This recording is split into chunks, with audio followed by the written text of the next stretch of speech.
The first thing I want to do is welcome you guys and say how much it means to people when they can see these panels. I've gotten a tremendous amount of feedback on the panels I've done already. I just planned on doing one just as a concept. But when people started giving me feedback that they understood things about the types that they hadn't before and were asking me when I was going to do this type or that type or the other types, I thought, why not?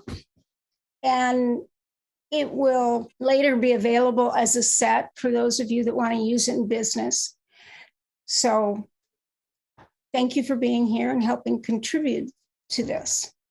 So we have all three instincts. We happen to have three people with the same tritype. So I may point out how they might be saying similar things.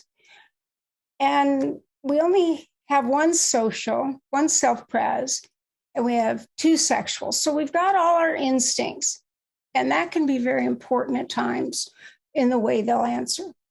But the way I want to begin is with you, Lynn. Tell me your name, how long you've known the Enneagram, and if there were any types you thought you might be or tritype when you were deciding in the very beginning, or if 2 years into it, you realized you were more social than sexual or whatever's pertinent. Okay. Hi, everybody. I'm Lynn, and I think I was first introduced to the Enneagram in the late 90s, but I never took a deep dive. I just learned about it with many other different types of personality testing profiles. And then actually it was Katherine and David. That it was when I was getting involved with you guys that I started going deeper into it. And I never really did question the seven. The seven just sort of seemed right for me from the beginning. There was nothing else I don't think there was anything else I was, curious about. I think over time I came to learn I have much more of a 6-wing than an 8-wing. And then with the tritype, for me, that has also felt right. Though sometimes I wonder if I have more 6 than 7. So I think I definitely have a strong 6-wing, I would say. And then I thought for a long time, I test out every time as the sexual first, sexual, social, self-pres. But if I look at it from the perspective of what is my greatest fear versus what is my preference, my greatest fear is definitely around social instinct versus sexual. So I think I put that one first. So I think I'm a social dominant. Yeah, that's very important to separate preferences or identifications with defense strategy. So we can identify with a type or an instinct or the other types in our tritype, but that doesn't mean that's our defense strategy. So when you're in the process of confirming your type, you want to see if you notice or can notice the actual defense strategy, because each type, an instinctual type and tritype, has a very specific defense strategy. And if you don't see it, it's possible that you need someone else to give you feedback, or you need to look at a different type or tritype or stacking of your instincts. Thank you, Lynn. Steph? Yeah, well, I've known the Enneagram a long time, since the 80s. And I never questioned 7. Well, when I was hearing the Enneagram the first time, they were doing it in order, and 5 came before 7, and I thought I was a 5. Just because, I have 10,000 books. I live in it, knowledge is my lifeblood. And so I thought, oh, I'm a 5. Well, then they got to 7. It was like, oh, yeah. No, I just do gluttony in 5 world, but I'm not a 5 by any stroke of the pen. So that was my only personal confusion. Other people in my, in my years with the Enneagram, there have been some people, I've been accused of being an 8 by, lots of different people. And I think it's because I do have very strong energy, and I'm not going to back down from a fight. And I'm, don't mind challenge. I've got the gusto, all of that kind of thing. But psychologically, my core is absolutely not 8. My core is absolutely 7. So I have a very strong 7 wing for sure. I didn't really notice much of my 6 wing until life, kicked the crap out of me enough times to make me realize, hey, there's bad stuff going on. You might want to think about it ahead of time. Like this, the life kind of got the 6 wing to come out. It wasn't there noticeably at all in my early years. And I've also... Let me say a couple things. So the way Naranjo and Ichazo taught about the wings is that they're omnipresent. They're always there. And it's the tension between the 2 wings that creates the dilemma and of type, and why we fixate on that type, overuse it. But they did come to discover that we're born with it. But when it first began conceptually in the 60s and was taught the first time in 1968 to a degree, but more formally with the Americans in 1970, it was believed that you became your type. And then as the years went on, we all discovered with, brain science and everything that came out, that you are born with your type. And you're born with a lot of things that we didn't realize, but how successful we are with the type has to do with the nurture. So type is really nature and nurture combined. But having said that, the 7 with the 6 wing is more aware of their fears, and there's more kind of cautious energy going on. The 7 with the 8 wing, and in this case with 8 in the Tritype, people always think they're 8s because it's double exposure to 8. And with 4, see, the 7-8-4 is a very strong dynamic type of the 7s. 7-8-3 is as well, but the 4 brings in a more of a focus on individuality and passion for protest that the 3 doesn't have. The 3 is looking more for the achievement, but they're both very strong types. So to me, that's totally understandable. And was there something more you wanted to say?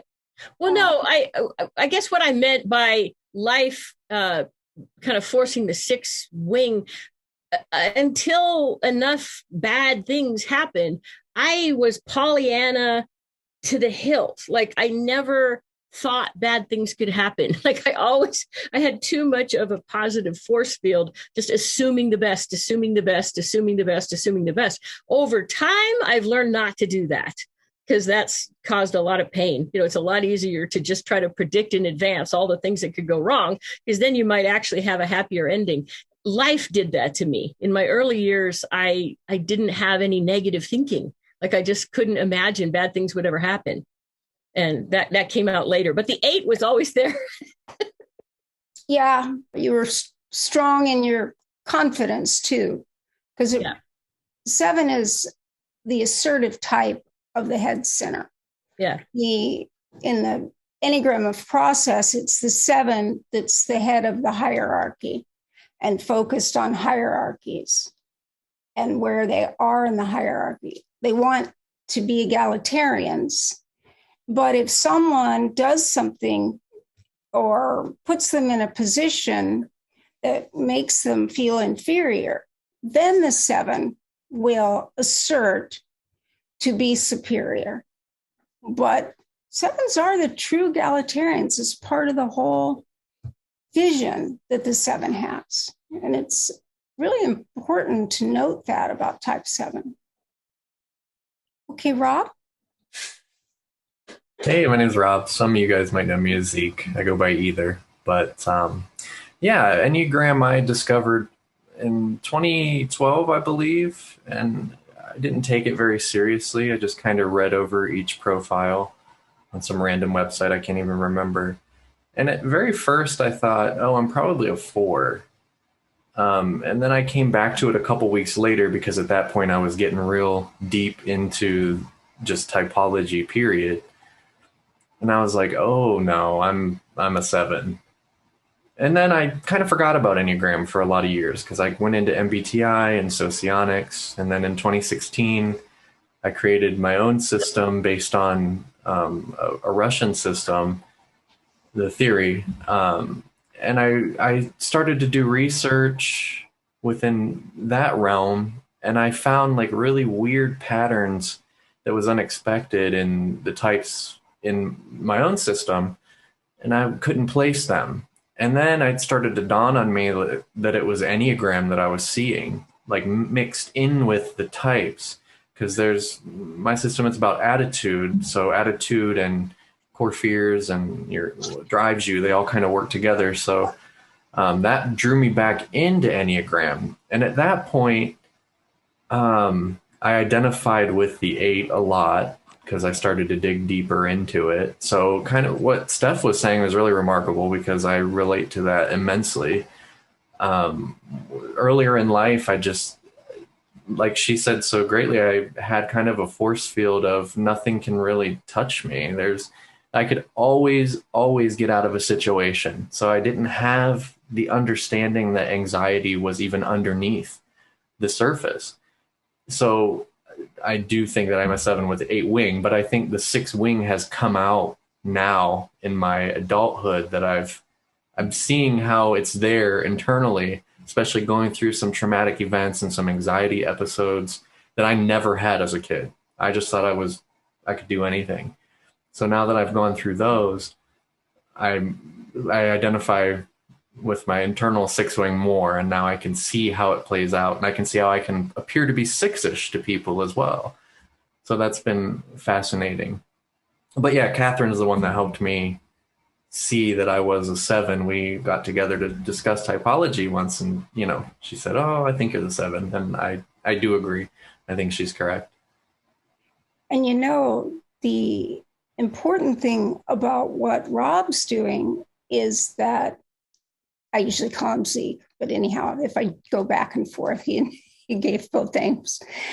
But it's about attitudes. And there are some areas where it's simply attitude. It's beyond type, tritype, instinctual type. It's another thing to look at, like Myers-Briggs. And he's taken it to a whole nother level now of recognizing so many things. So I encourage you to find his site.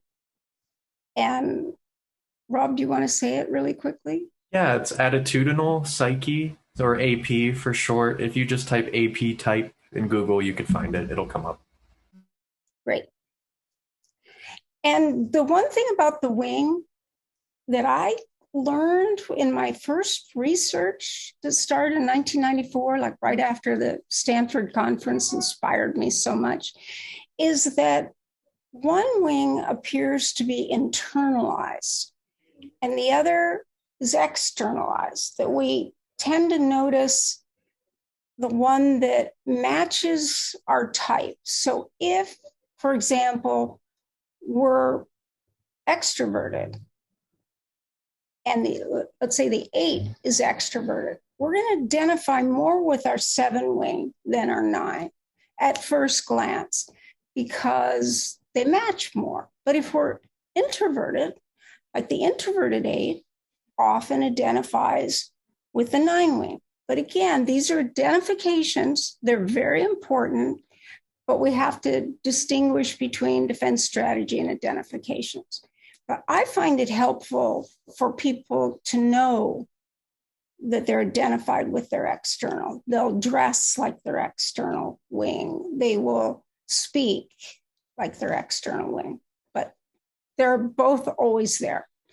They're always creating the tension. Well, when the instinct is triggered, then it's going to the tritype to handle the problem. And the lead type in the tritype is the CEO. And understanding that it's impacted by that pressure helps us defuse when we're in that kind of stress and we just can't break it. We can do it that way. Cliff, will you also say how you're using the Enneagram? You mean in my work? Introduce yourself, but add how you're using. Yeah. Okay. My name is Cliff Haggerty, and I work at an international consulting firm. We work with leaders in industry, and we're teaching personal growth and personal transformation to people individually and in online programs and stuff. And I'm a director of culture. And I'm also a team diagnostics person, and I use something called the Kolbe Index as well as the Tritype to work with teams and individuals and explain dynamics and reveal, unconscious stuff that's running people and the why of behaviors. And the Kolbe method also names things more specifically, where people can be the same type or the same Tritype, but rank some factors higher than others. So I find it very complementary.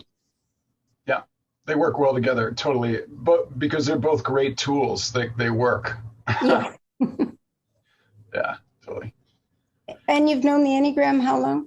I live in Santa Cruz, California, and there was a metaphysical bookstore here for a long time called Gateways, and Helen Palmer gave a talk right after she wrote the Enneagram in Love and Work back in 95 or 96, I think we figured out. Yeah. And that was my first exposure, and I looked through the book, and I thought I was a 2, and I just realized that shortly after that, I went to the Esalen Institute to live for a while. And I wasn't strongly attached to being a 2. I hadn't really lived into being a 2. I wasn't reading about two-ness and wondering if I was a 2. When I got to the Esalen Institute, there were several people there who were Enneagram people, and they said, "You're a 7." And I just and then I read about the 7. And I was like, "Oh yeah, I'm a 7." I really haven't been too conflicted about it historically. Yeah. 7s do identify with 2. And 2s identify with 7.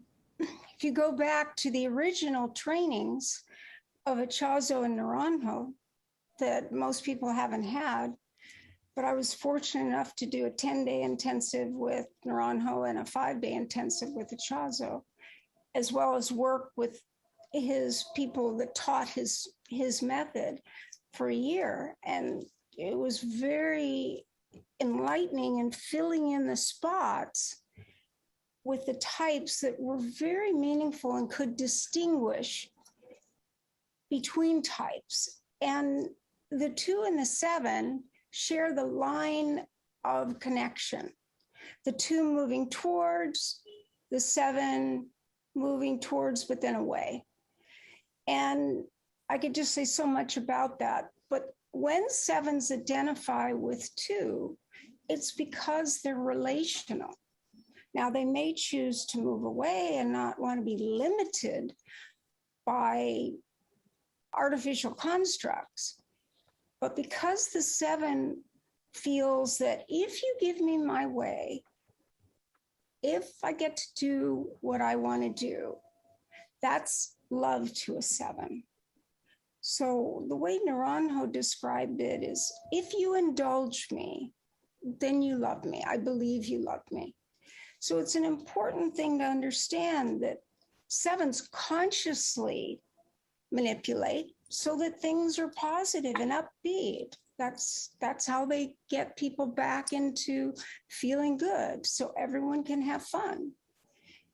So it's quite common. The other thing is the 2s also have the hedonistic perspective in their definition of this 7. So 2s often identify as 7s, but then you have to look at this connection issue. And the 7s aren't in search of a deep connection where they're helping people. They do it spontaneously when someone needs it. And The twos are doing it as a way of life, as a way of being. And that's an important distinction. Now, if someone has 2 and 7 in the Tritype, they're going to do both. Which, Lynn, how do you use the Enneagram? And you do have the 2 and the 7. Yes, it's interesting. I never knew that those two go together, but I do see people that I'm think at first are 7s, and then I'm like, no, it's actually 2. So it's really interesting that you make that distinction. So it is, and the what comes first in the stacking order of that. So just like you said, the way I give is when in the 7 way to give. So it's like, right, when it completely serves me and my needs, when I'm just like, I want to do that and I want to help you and that works out for me and everything's great. But if it's, and then sometimes out of, guilt, of course, too, that will play in as well. I'll do that if people are in need or I feel that guilt, but I don't know how much I That's come out because of your Tritype. Of the 7s, your Tritype feels the most guilt. Okay. Yeah. So anyway, it is kind of funny to watch that wanting to help versus a 2 versus a 7 in the different ways people do the that. obligation. Yeah. 7 doesn't want the obligation. Yeah, it's like you said, the freedom has to be there as part of it. But I love to help. I feel like it's like I live to be that. That's what I'm here for, is helping. And yet it's different than I think that leading with 2. But 2's in there for my Tritype, so they're both there. And social amplifies that too. Wanting to make a difference for mankind.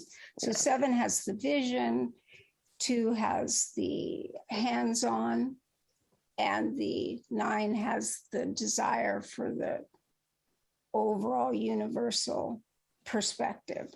So all coming together would create that dynamic for sure. Okay, Stephanie, do you want to add how you use the Enneagram? Well, I'm a coach and a consultant, and so I have some private clients and I use it a lot there, obviously. And in corporate, I use it in team building and also in the executive coaching and overall strategy. I also dabble in how the companies themselves have Enneagram types and whether they're correctly connecting with their markets, from an Enneagram perspective, much bigger kind of conceptual level. But I use it in everything. I've always used it in everything. I just don't usually go out and just sort of just only do Enneagram. I'm usually doing other things, and the Enneagram, it's always Enneagram informed. Yeah. Exactly. We worked on a project together where we were writing about the types, and it was a really wonderful experience because we both had pursued all the different perspectives. So there was not a narrow view. In fact, it was hard for us to narrow it down as a result. But I promised with each of these panels that I would just do the summary description for those that don't know kind of what's underneath the 7 and just in a paragraph, what the 7's about and the way of defense structure rather than behavior, although it will seem like behavior. 7's believe that they can escape a world that limits them or causes them pain by focusing on the many options and opportunities that life presents. Their attention and energy go to inventive ideas and stimulating experiences. 7's dislike limitations and routines. They're attracted to new possibilities and excitement. They are charming, playful, and upbeat. One thing in particular is that the 7 is the charming person that can also be charmed by anything that's interesting or fascinating to them. And it's in the moment, but some of those moments lead to a passionate pursuit of whatever they're interested in. So the worldview is life is full of exciting possibilities, interesting places, concepts, and potential experiences. So the 7 is constantly looking for the new, the novel, the different, and how it pertains to them. But they keep going. They don't find their image and stop. It's always unfolding as they learn new things. But they highlight the word new and novel. New, that's kind of ordinary. Yeah, that might be interesting to a degree for a short period of time, but it has to be novel in some way for the 7 to really want to go deeper. And this is where instinct comes into play. So let me ask you, what is it like to be in constant pursuit of what's new, interesting, and novel? I'll begin with you, Lynn, and go around. I don't know that I don't think of myself as consciously always looking for what is new and novel in that. Although I definitely identified with Steph on the gathering of knowledge. So from that standpoint, that definitely feels like a constant obsession of like, so I guess if that's the new and novel, what's the latest research? I'm always interested in that. But there is I think it's funny with COVID and being on the lockdown and the pandemic, it was just interesting to watch that go. So, to explore that in your house. So it was just endless. I never got bored. There's like 1 million books to read, so many shows on Netflix, so many videos to watch, so much gardening I could do. Like it was funny how almost in any environment, I think that the inner world is so busy too. Like it's almost as if I could just keep playing plays in my mind all day and stay entertained. So it wasn't, that hard for me. A typical 7, I guess, and an extrovert, people would think, oh gosh, it must be really hard for you to be on lockdown. And it actually was really a relief. It was relaxing. I enjoyed it. So yeah, I found that novelty, I guess, within 5 feet of me a lot with the experience. computer. You can still have experiences too via the internet. Mm-hmm. So you weren't deprived of stimulation. Right. So I guess that's it. Yeah, there was. Yeah. So the experience and the stimulation is what the 7's going after through new and novel things. Yeah. Yeah. And the internet provides that endlessly. So yeah, it is. If internet goes down, but then I'm upset. Yeah. It's like, wait a minute. I didn't charge that. So I was reading that book. Right. Thank you. Mm-hmm. Steph, how do you go after what's stimulating and novel? Yeah, it's interesting because I'm not sure I go after it. Like I don't have a sense that, I mean, I can't remember when I had the thought, wow, I want to go after my experience. And it partially might also be because I have surrounded myself with so many books and I do have the internet at my fingertips and I get thousands of emails a day. And, but my experience is that life serves up the new and the interesting by the moment, and all I have to do is partake. So I don't get the experience of going after, but I definitely get the experience of take, and the FOMO. There's so much of it. I think I'm going to miss out. It's like why do these people plan their classes at the same time? I want to go to that one, and I don't want just the recording. And I want I have more anxiety around missing out, like, because I want to have it all, and I feel like I have the stamina and the attention and the intelligence and the capacity for it all, and there isn't enough time in the day. Time is my greatest enemy. It's like if I had 48 hours, I could have twice as much, and if I had 72 hours a day, I'd have 3 times as much. And so that feels like my greatest enemy, time. There's never enough time for all the possibilities that are in front of me. So I don't feel like I have to go do anything. And I loved lockdown. Totally. Lockdown was like, yay, the rest of the world will just lay off me for a little while and I can just explore so much of my favorite stuff. And I wish lockdown would continue. I loved it. It's interesting that both you and Lynn didn't say that. but you do go after it. It's what the defense strategy does. In pursuit of like whatever's shiny and interesting.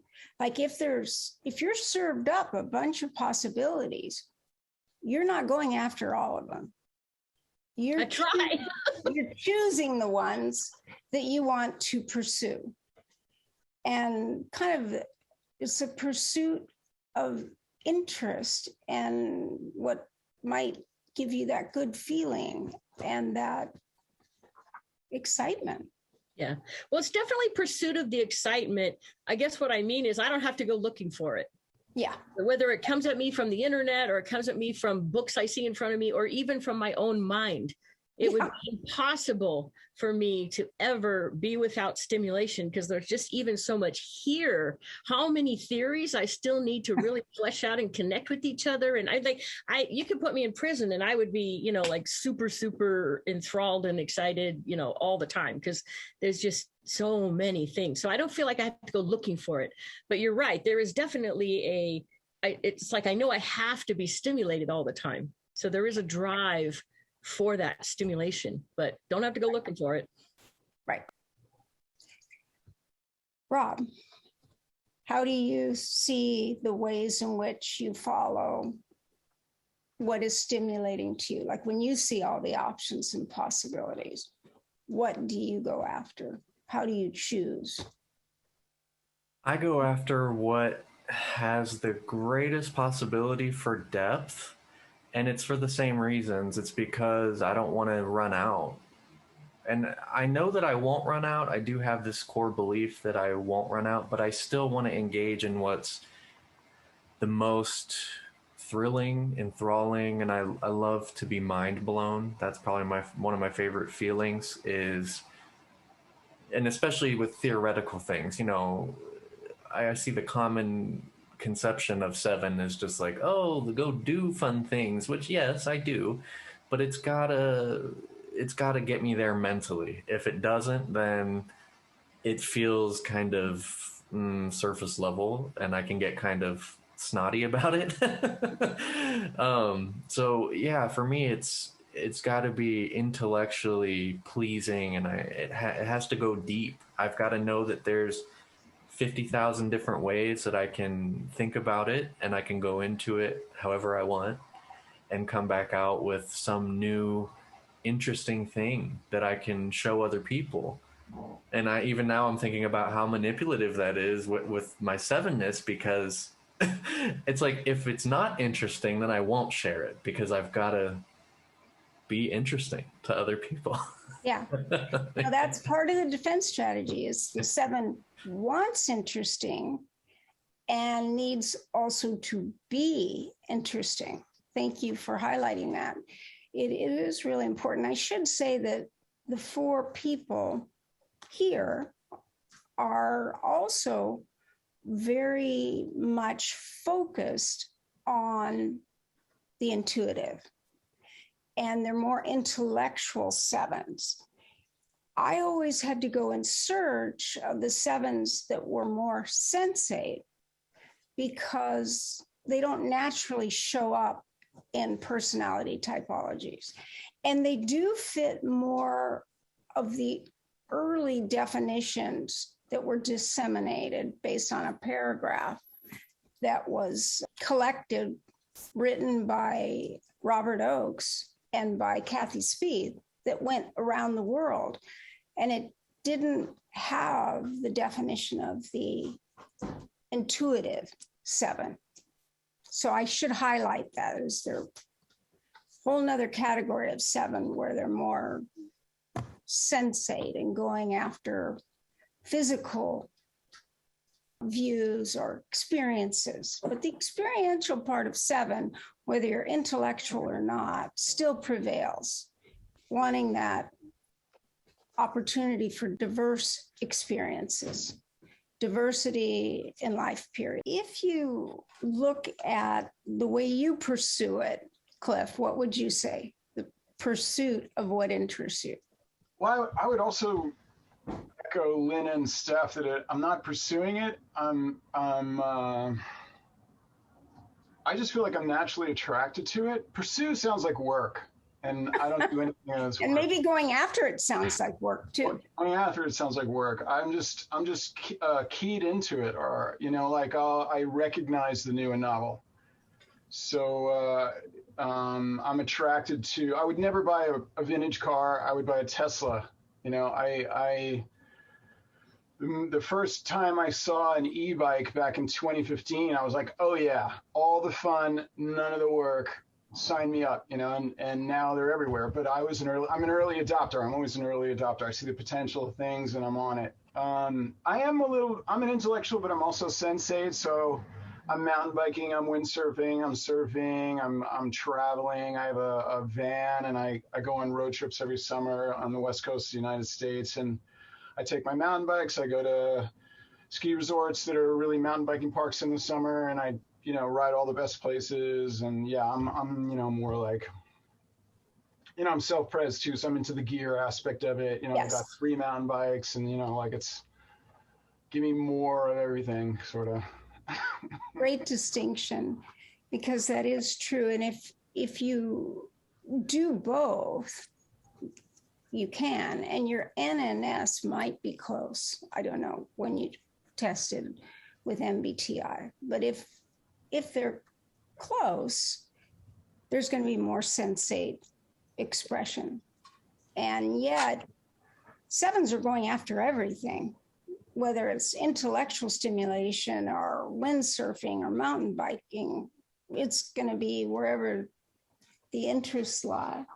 The other thing is to look at now the need for freedom. Now, there are several types that need freedom to do what they want to do. And 7 and 8 are 2 of those. So if you're 7 with 8 in your Tritype, or you identify with the 8 wing, this need for freedom becomes bigger and stronger and larger. And 7 and 2 actually need freedom to do things the way they want. Now, they might together be a little more supportive of what other people want until they can kind of lead things where they want to go. But that's provided they're devoted to that friend or group. And the 7 then, as a social 7, will kind of hold in their desire to be doing things that are more exciting, but the pay, so to speak, is recognition, being valued in the hierarchy, appreciated when 2 and 7 come together with social. How do you see that, Lynn? The need to be appreciated, or the freedom? Reining in the need to just follow your own muse, which you do, but the times that you will kind of hold that in service of those individuals or groups that you are devoted to or dedicated to, then you'll be more of service. But you're consciously doing it. You're not falling into it. Yeah, I think that feels like the grown-up version of me, that does that part. I think that the natural me, the instinct of me would not be to do that. But the more mature version of me says like, okay, this is going to make you feel better in the end. And this is going to be better all around. So go that route. So yeah, I think that's been a growing into. Mm-hmm. I think I always feel a very strong impulse and energetic pull towards something that feels so magnetic. So like, I can't even stop myself from it. Mm-hmm. Whatever it is I'm wanting to do. And you had said something that in the last question and it stuck, rather than what are we going after or what are we trying to get, but more specifically, what are we drawn to in out of 10 things? Why that one, and what is it? And for me, that's just such a feeling. It just comes like right out of the gut, and I just want to go there, heart, gut, right there, and I want to follow that string.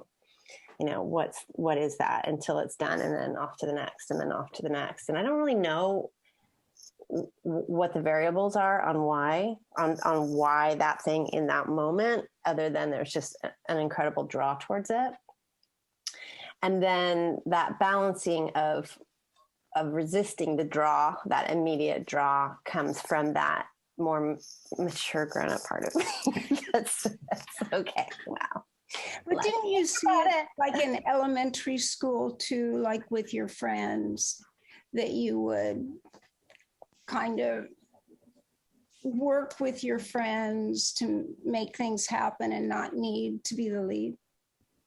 Yeah.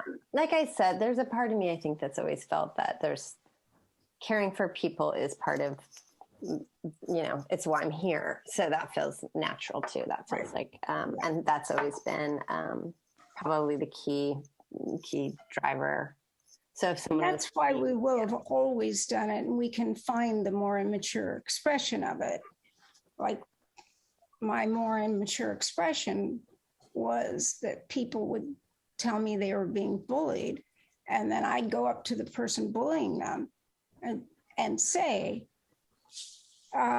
so you're telling Janice that you're going to beat her up? And they said, well, yeah. And I said, well, you have to deal with me. Where do you want to meet? What time? After school at the baseball diamond? And like, should we allow 5 minutes to run to the bathroom after school and collect our books? Or should we come straight here? They just wouldn't show up. But that was the immature version of wanting to support people and have them not bullied by others. That's why on the 8 clause, you will see discussion that came from a magazine on bullies, because 8s hate being bullied. They hate bullies, and they fight for the underdog. So that's what would happen. Where on the 7, it's Escape magazine, and there's a variety of different interests and different expressions of 7. So the 8 gets more solid, and the 7 collage is more diverse. And they're at katherinefauvre.com. You can see all 9 collages, and also Pinterest. But it's a different. And 7s are always in motion. Thank you. How about you, Steph? What's the question to me? Because I thought your question to her had the 2 in the Tritype kind of. Yeah, well, in your case, I'm going to look at the sexual social and how your Tritype is different. But how do you notice the need for freedom was the question. And what is the dynamic of what will make you kind of curtail your need for freedom in service of what? Well, it's funny because when you first started talking, I was going to jump in there and say, my need for freedom is everything. And it's just the overarching, like, it's just a big criteria all the time. It's very pervasive. But then when you ended with asking when I would curtail it, my knee-jerk reaction was, I never do. And then I thought, wait a second, what am I talking about? I curtail my freedom in massive ways a lot. And I honestly, I don't have the answer as to why. I don't know whether it's cultural overlay, family overlay, if it's my line to one, if it's the Naranjo version of the social martyr instinct, or where it comes from. But I do have an unbelievable staying power in situations where I feel like people need me. And it's not like a 2 where I need to be needed. Believe me, I do not like the dynamic. And I wish to God I had the freedom to get out of it. But there's just something in me that will not walk away when I'm needed. And so this is typically around family stuff, like, doesn't matter what it costs me. Doesn't matter how much happiness, doesn't matter how much satisfaction, doesn't matter how much freedom. Like, I just have a sense of I would not be able to live with myself if I did this. So it's this really weird morality thing or something. You're talking about the intersection of the 7, 8, and 4, because the 8 can't walk away. The 4 needs to focus on the individual and the relationship with the individual and the personal expression. And the 7 is actually very devoted to their own. I liked the way Naranjo described the 7 many years ago, that is self-pres, that they are like a shark to the outside world, but very protective of their own.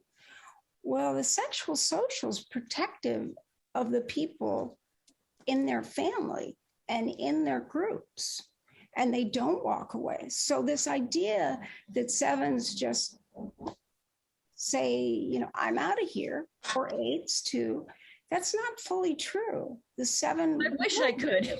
Yeah, the 7s are quite hardworking, especially when social is very strong.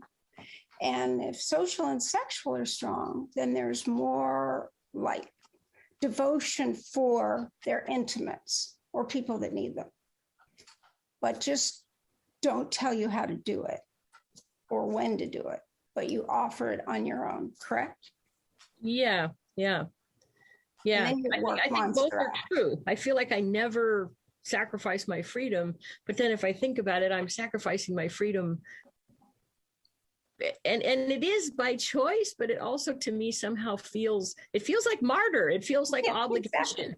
Exactly. And it's not just family, you know, like I have a very long-term client that I've had since the 80s, and I just can't say no to the guy because he's absolutely convinced me that nobody else can help him with this except me. And I will not abandon. Yeah. I mean, you know, a lot of my other life history and stuff, you know, taking 5 years to change governments and lobby ministers and everything else to adopt this orphan. Like, who would I be? How could I live with myself if I didn't do that? And so there's just this really weird, very freedom infringing drive that I have.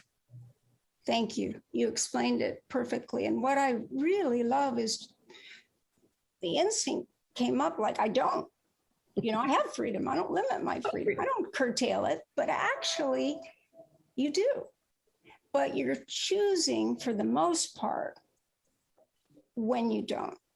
And there is a payment of sorts because you can relax more if you feel like the people that you're connected to, the like-minded or your family, then you're going to kind of limit some of what you want to do in service of someone else needing something in the moment.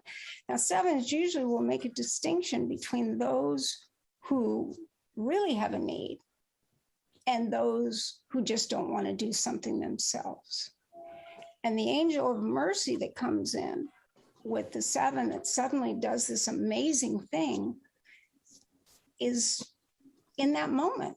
It's what the 7 felt in that moment and just responded to the situation. And that's how 2 and 7 can seem alike, but the 2 is always looking for an opportunity to assist people to become more. And it's just different. The 7 just says, wow, okay. Yeah, okay, I'll just get that for you. Well, and I'll add that I'm actually always looking for the out. It's like, if I can find someone else who can do this for my client, I am out of here. If I know that this person is now out of the pain and out of the suffering and I'm no longer needed, I am in heaven and I'll be out of there in a heartbeat. Like, I do not want to stick around. And I mean, it's not about being needed. It's somehow just like, I can't handle the suffering, either that I'm causing it or that I'm leaving it. I'm just leaving. Thank you.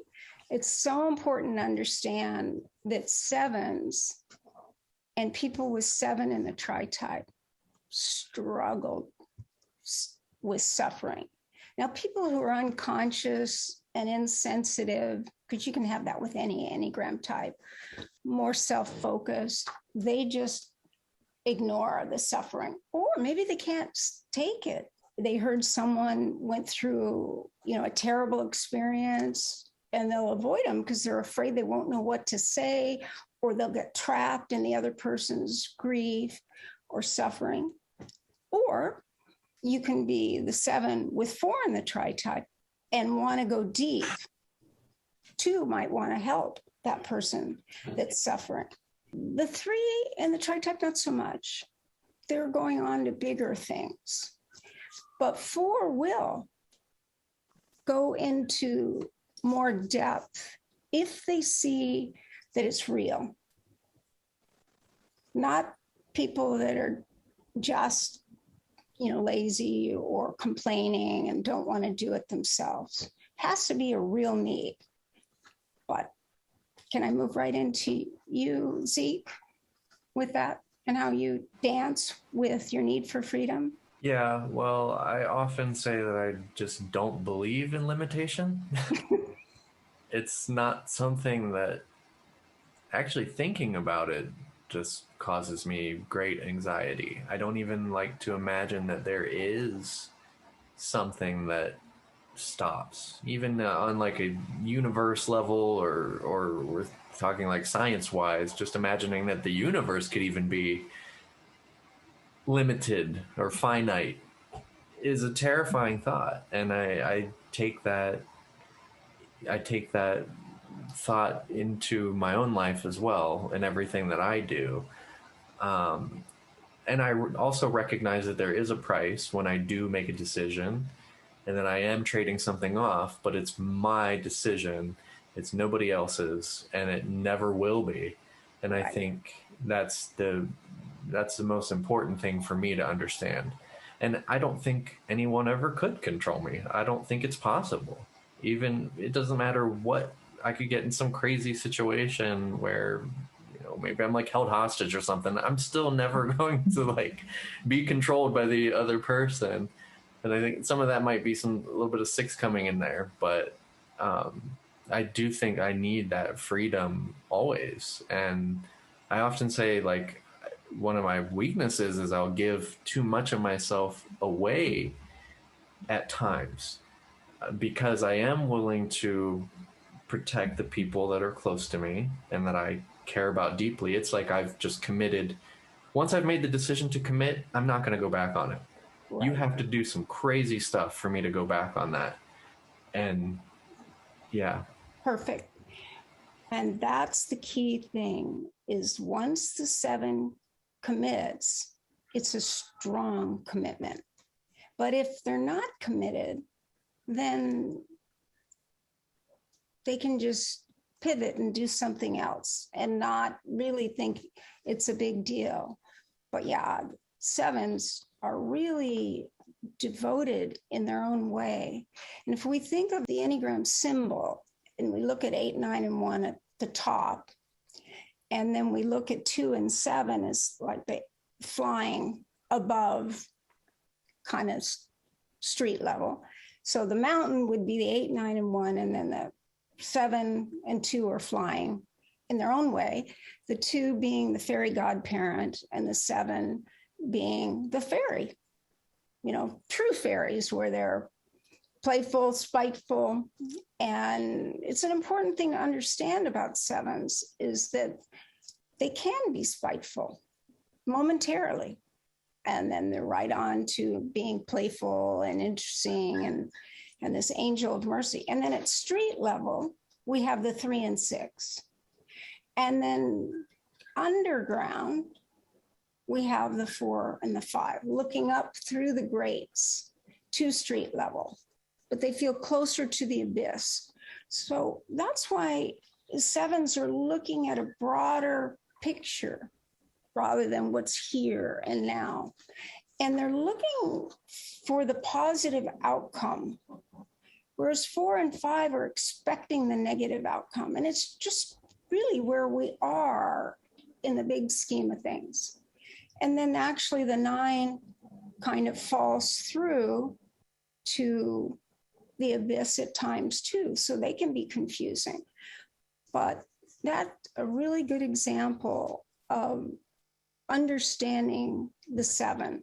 So like a lot of times the really attractive energy is 7 energy, but we also have used the kind of the look of the really handsome or beautiful woman as like the one that could seduce you into doing things you shouldn't. So the image of temptation. is often a 7 because it's so tempting to be around someone that's upbeat, sees possibilities, offers and shares what they have, and wants companions as they go through life and their experiences, because it's more fun. Cliff, how do you experience the need for freedom?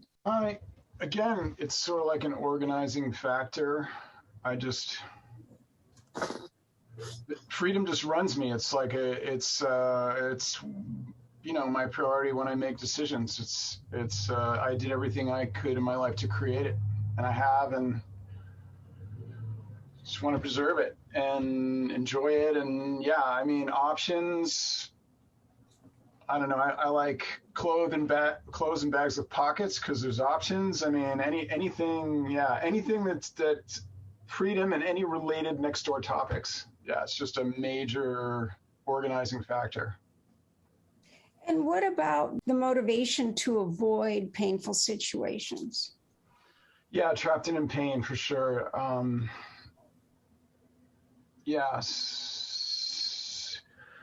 So for me, that scenario is like a really horrible family life, which I experienced. My parents were both 6s. My dad was like 6'8", my mom was 6'14", and they were at each other's throats all the time. And it was just horrible for me, pretty much. And that's my trapped in pain. So I am not married. I don't have kids. So yeah, I mean, my core fear of a certain kind of loss of freedom or a really uncomfortable situation, yeah, it runs me for sure. You know, the other thing that 7s have shared with me, that if they let the pain in, it either feels like a suffocating wet blanket, like you're underwater and you can't even get to the surface because the weight of this blanket is too much. And the other example is like there's a hole in your chest. Your heart hurts so much if you touch into the pain, stay in the pain rather. And so when other people are in pain, you can say something uplifting, can you not? And try and have people see it from a different perspective or reframe it. But if it's like ongoing pain, what comes up for you? Ongoing pain for me or for... Either, both. That's when people don't understand the 7s, is when they're, because some 7s really go into the pain, but there is criteria. Well, what you're saying makes me think of, the background anxiety that head types feel is a sort of pain, and I spend a lot of time trying to escape it. Yeah. I am a self-pres, and if I ever had body pain or any kind of discomfort, I would try and relieve it.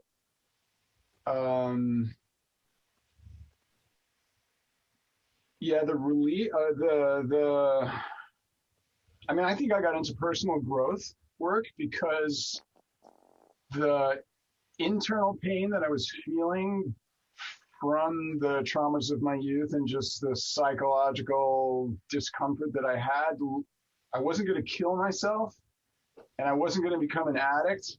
So I had to get out from under it. And I chose personal growth and, walking into it to get rid of it. But I had to get rid of it. So. But what do you do in situations where, well, compared to when you were younger and now? Obviously, if you're in self-help work and personal growth, you're going to learn a lot of strategies. But when something feels like that overwhelming limitation, emotionally overwhelming too, just tap into it for a second. Don't stay there. Just tap into it and tell me what it feels like. If you're trapped, you're limited, you have to stay in a painful scenario. I totally, I'm a somatically trained person, and I track my inner experience, and it's exactly what you said about how it's a pain in the chest somehow, and it is a little bit of a cross of between not being able to take a breath and the burning that starts when you go into oxygen debt. Also, a little bit of an extreme tightness around my heart in a way. Yeah. Yeah. Somewhere in between the two. Yeah. And then the move is to reframe the situation for yourself, and others, so that that pain subsides. Now, that's where distraction helps break the stronghold that pain has on the 7. You can't fly if you're weighted down by painful emotions. And that part of 7 that wants to dance and fly and does and entertains the rest of us gets contracted. So, Lynn, how do you feel about the emotional pain? Like, what is it? My personal emotional pain, very much like what Cliff was describing, depending on the depth. I guess in life you just can't really avoid it. So just different periods you go through can be just absolutely overwhelming. And it's like he said, very much in the heart. It feels like lack of oxygen combined with someone sitting on your chest. And then it's into every single cell that's just drained and you can't move. But I don't know if that's unique to the 7 or if that's just like feeling really terrible. Well, it's when people feel really terrible. Yes, indeed. But the 7 is trying to move away from that feeling. Another description is that it feels like when you fall and the wind gets knocked out of you and you can't breathe at first. If any of you have had that experience, I have. And it's like for a little bit there, it takes a while. I mean, that's how in a fight or a martial artist per se might land a punch that does that, knocks the wind out of someone, and then they can't fight in that moment.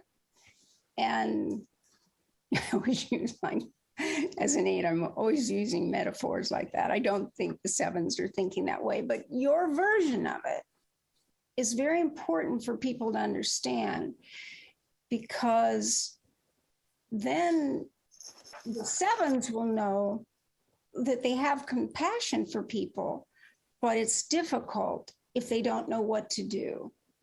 And others need to recognize that 7s can't stay in there unless they have 4 in the Tritype and they're seeking meaning in that suffering.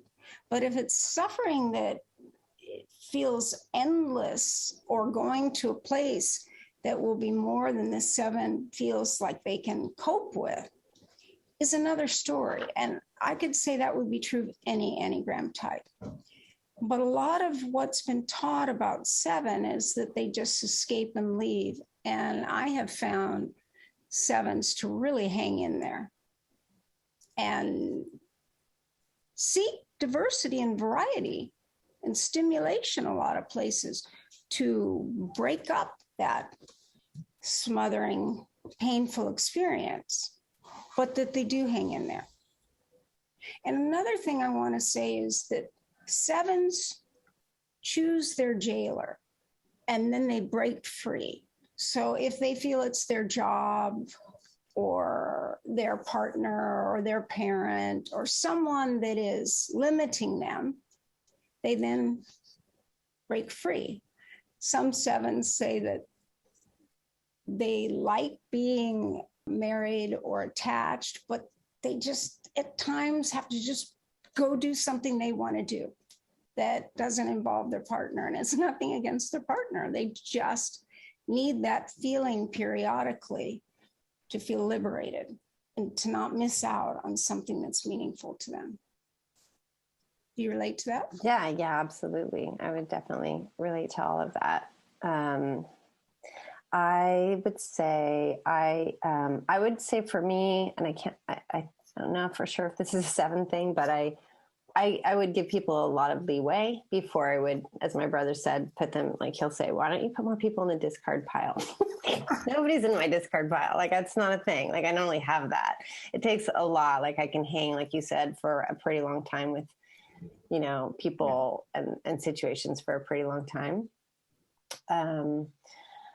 But yeah, and I think maybe because I personally feel a lot, it does make me more empathetic and compassionate towards other people, and maybe even too much so, probably at even an unhealthy level. I probably project out, particularly with physical suffering, more than even emotional. I do not have any capacity for physical suffering or pain in other people or animals. Like, it's just kryptonite. So I can't deal with that at all. Because it hurts your heart.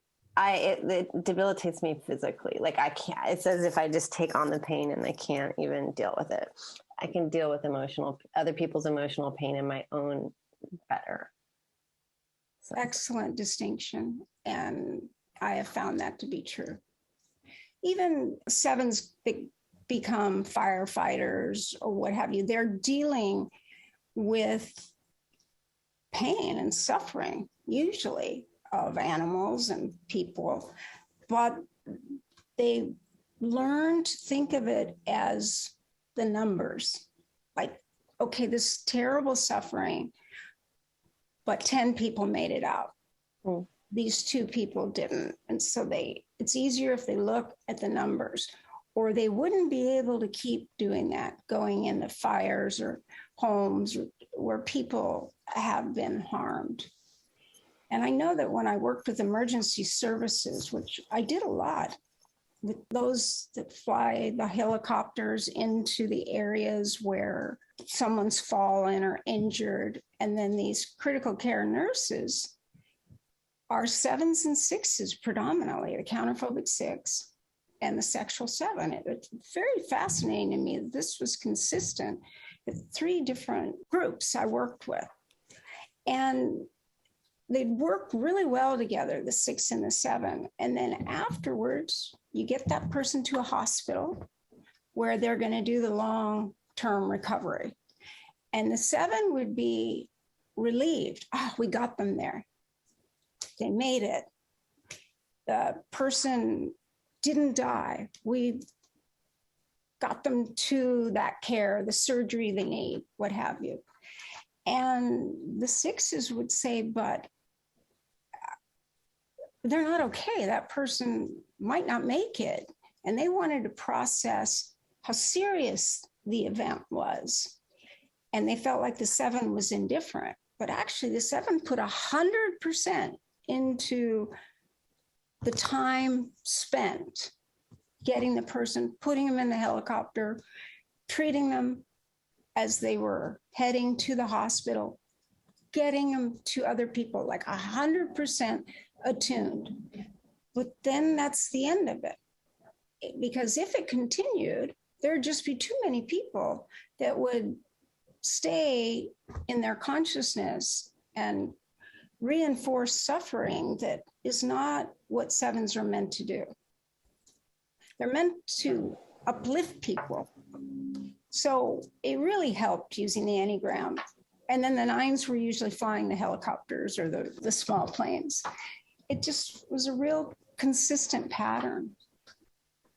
Thank you. Steph, is there anything you'd say about the emotional pain? I've kind of been hoping you just left me out of this one, because I don't know what my answers are, because I feel I'm trying to think from everything that's being said what the distinctions might be for me. And I think one important distinction is, because they talk a lot about how 7s, just sort of like don't do pain or don't do emotional. And that does not feel true for me at all. But I think when I really am honest and look at all of my personal development work and all that other kind of stuff, they certainly are always able to excavate a whole bunch of massive crap. And I'm like, wow, did not know that was in there. So obviously I do suppress or whatever, like they talk about, right? But my experience is that when I'm in pain or when others are in pain, very much like your emergency people or something, and maybe this is the 7-8-4, but it's like every bit of my attention is to not suppress, but to feel it, get to the bottom of it, understand it. Above all else, it must be understood. And all pieces have to be figured out and replaced and whatever and whatever. And it's like this project that must be handled. And heaven help anybody that lives with me or is around me, because if we have a problem, like, you're not going to sleep, nothing is going to happen until this is fixed, like until it's all back the way that it should be, and we can all live happily ever after. It's a massive effort on my part, and that includes going deep emotionally. I don't feel like I avoid feeling the pain. I will also say, though, when they talk about sevens fleeing, the thing that will make me instantly, that's it, done, no more, I am out of here, is when I'm accused of being the problem. Like, if I'm the one causing the pain, you think I'm causing you pain? Well, I will put us both out of this misery and I'm gone. If I think you need me, if I think, if I'm being hurt, no problem. I can handle that. But if you're going to tell me I'm hurting you, then you will never see me again. Like, it is over. I am out of there. I have no interest in this at all, because if I'm the problem, that's easy. And I'll have to admit that a couple of occasions, when I look at the whole situation, I guess it was only once, but when I look at the whole situation, actually twice in my life, when I look at the whole situation, it seemed like the only option out was me to commit suicide.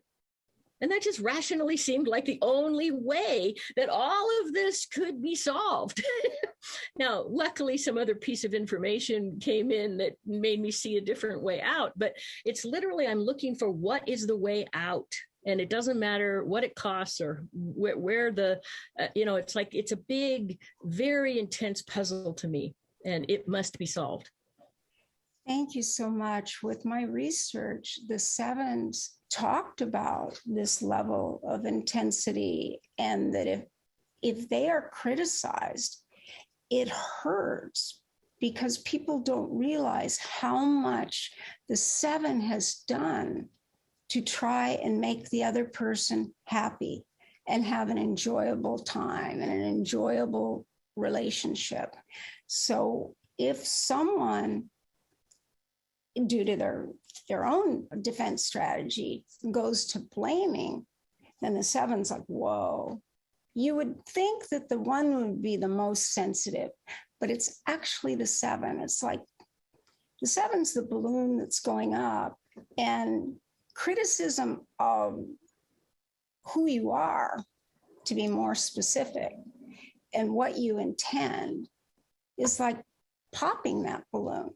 There's no place to exist anymore. And people want to think, well, everybody should be able to take constructive criticism. Yes, but no one likes it. None of the Enneagram types do. But with the seven, it's demoralizing. Then the seven doesn't have their heart in things the same way. But if you say to a seven, hey, it'd be easier if we did this, or I know it's probably a stupid rule, but we need to do that, the sevens can flow with it. They might not like it and think, yeah, it is a stupid rule, but they will do it. But if they are blamed, it's entirely different. Zeke, how is that true for you? Yeah, I'm just kind of going through my own emotions about all that as you're bringing it up, because I'm just realizing how much that's true. I don't like to be criticized. Everybody that knows me knows that, especially because I think of it in what I do, my business, but I've put so much of my own energy into it for years, and it's all I think about all day, every day.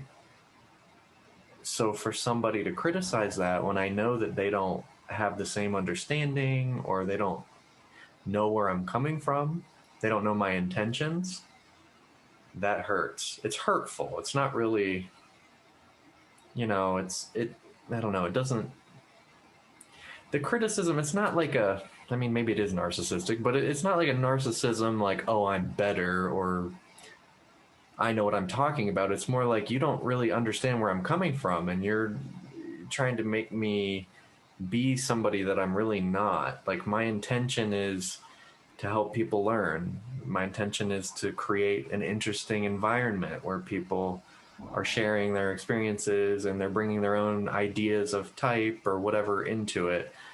So yeah, that feels kind of limiting in a way.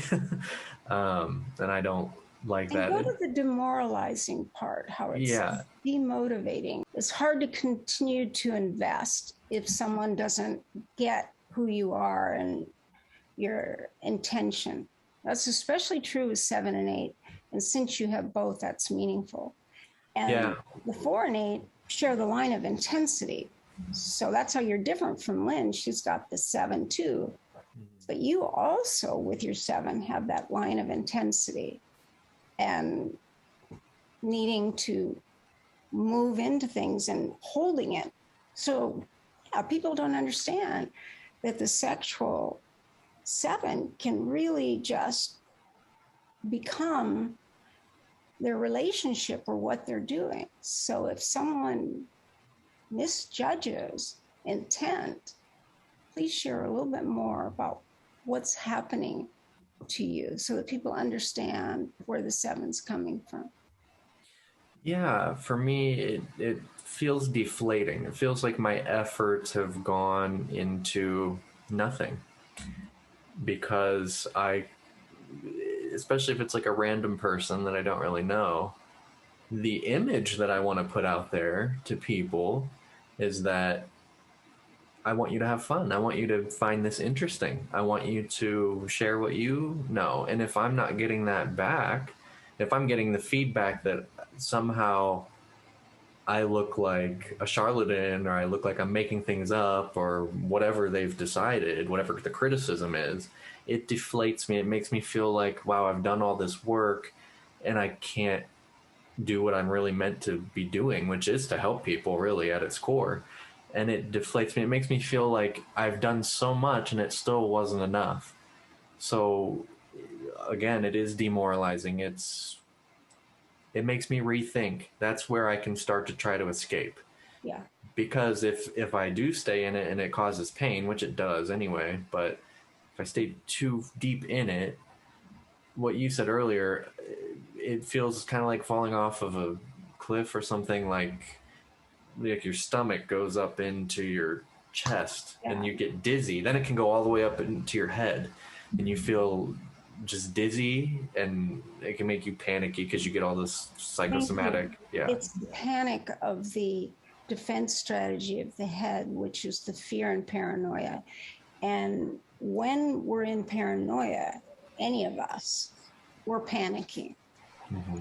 So thank you. That's very important. And people don't realize that the 7s go into terror and panic. And that if they're feeling that, they got to find a way to get away from it. So it's not because the 7 doesn't care. It's because they come up against the defense strategy of the head center where it feels too overwhelming. And what goes up must come down for sure, but the 7's meant to be inspirational and uplifting. So anything that makes you crash, it's like you have to reorganize and find the way to go up again and help others go up. Yeah. That's why it's really painful. And I just want to quickly add, I do notice myself dismissing certain people that criticize. I'll try to dismiss, but I notice if that doesn't work, like if I can't get them out of either my mind or wherever they're causing issues, then I will at least try to gain some sort of meaning from it or try to make it a learning experience, just something that I can hold on to and take with me. But if I can't do any of those things, that's when the panic will happen. Exactly. Especially if someone insists that you do it. And most sevens would rather quit a job where someone's insisting they be someone other than they are. And yet, on the other hand, the flip side is sevens stay a long time because they reframe negative, painful experiences. So sevens go through a lot more and are far more enduring than people often understand.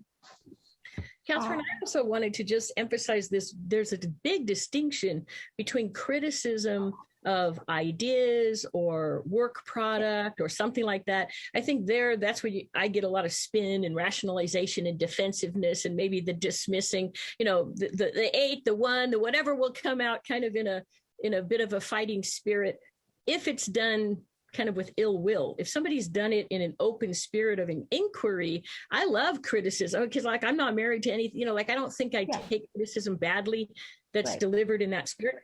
But I want to really emphasize that, to me anyway, this concept of someone attacking my intent, someone basically saying you hurt someone, you did this bad or wrong thing and somebody suffered because of it.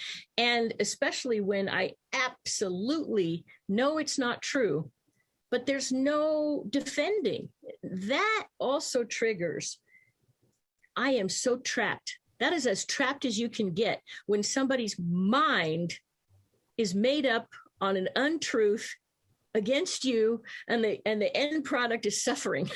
It's like I've felt so trapped in my life because you can't fight stupid, or you can't fight wrong, or you can't fight, and it's just, that's what I mean by I'm out of here. Mm-hmm. Like if I'm the problem, I guess I'll just leave. But it's this your people thinking that they know my intent. And putting bad intent on your character. If the criticism is about your character, right, and your beingness, the 7 and the 8 are out of there. So you have both 7 and 8. So it's amplified, but no one likes it. But it's intolerable to the 7. Yeah, criticize different ideas, debate. 7s could go on for a long, long time. But the intent, being falsely accused, that is the most painful thing in the universe. And add that to being falsely accused, and there's no one that understands that it's not true. You got to put both those together, because then you're trapped in an unfair characterization of you as a person. And that's at the heart of 7. The true egalitarian wants everyone to find the way to get along, to be in the same flow, and to enjoy life. So this is like the opposing pain that the 7's trying to avoid. And that's why the 7 feels the need to move physically, not just mentally. Like the 9 will stay physically present, but leave mentally. The 7 and the 5s have to get out of there.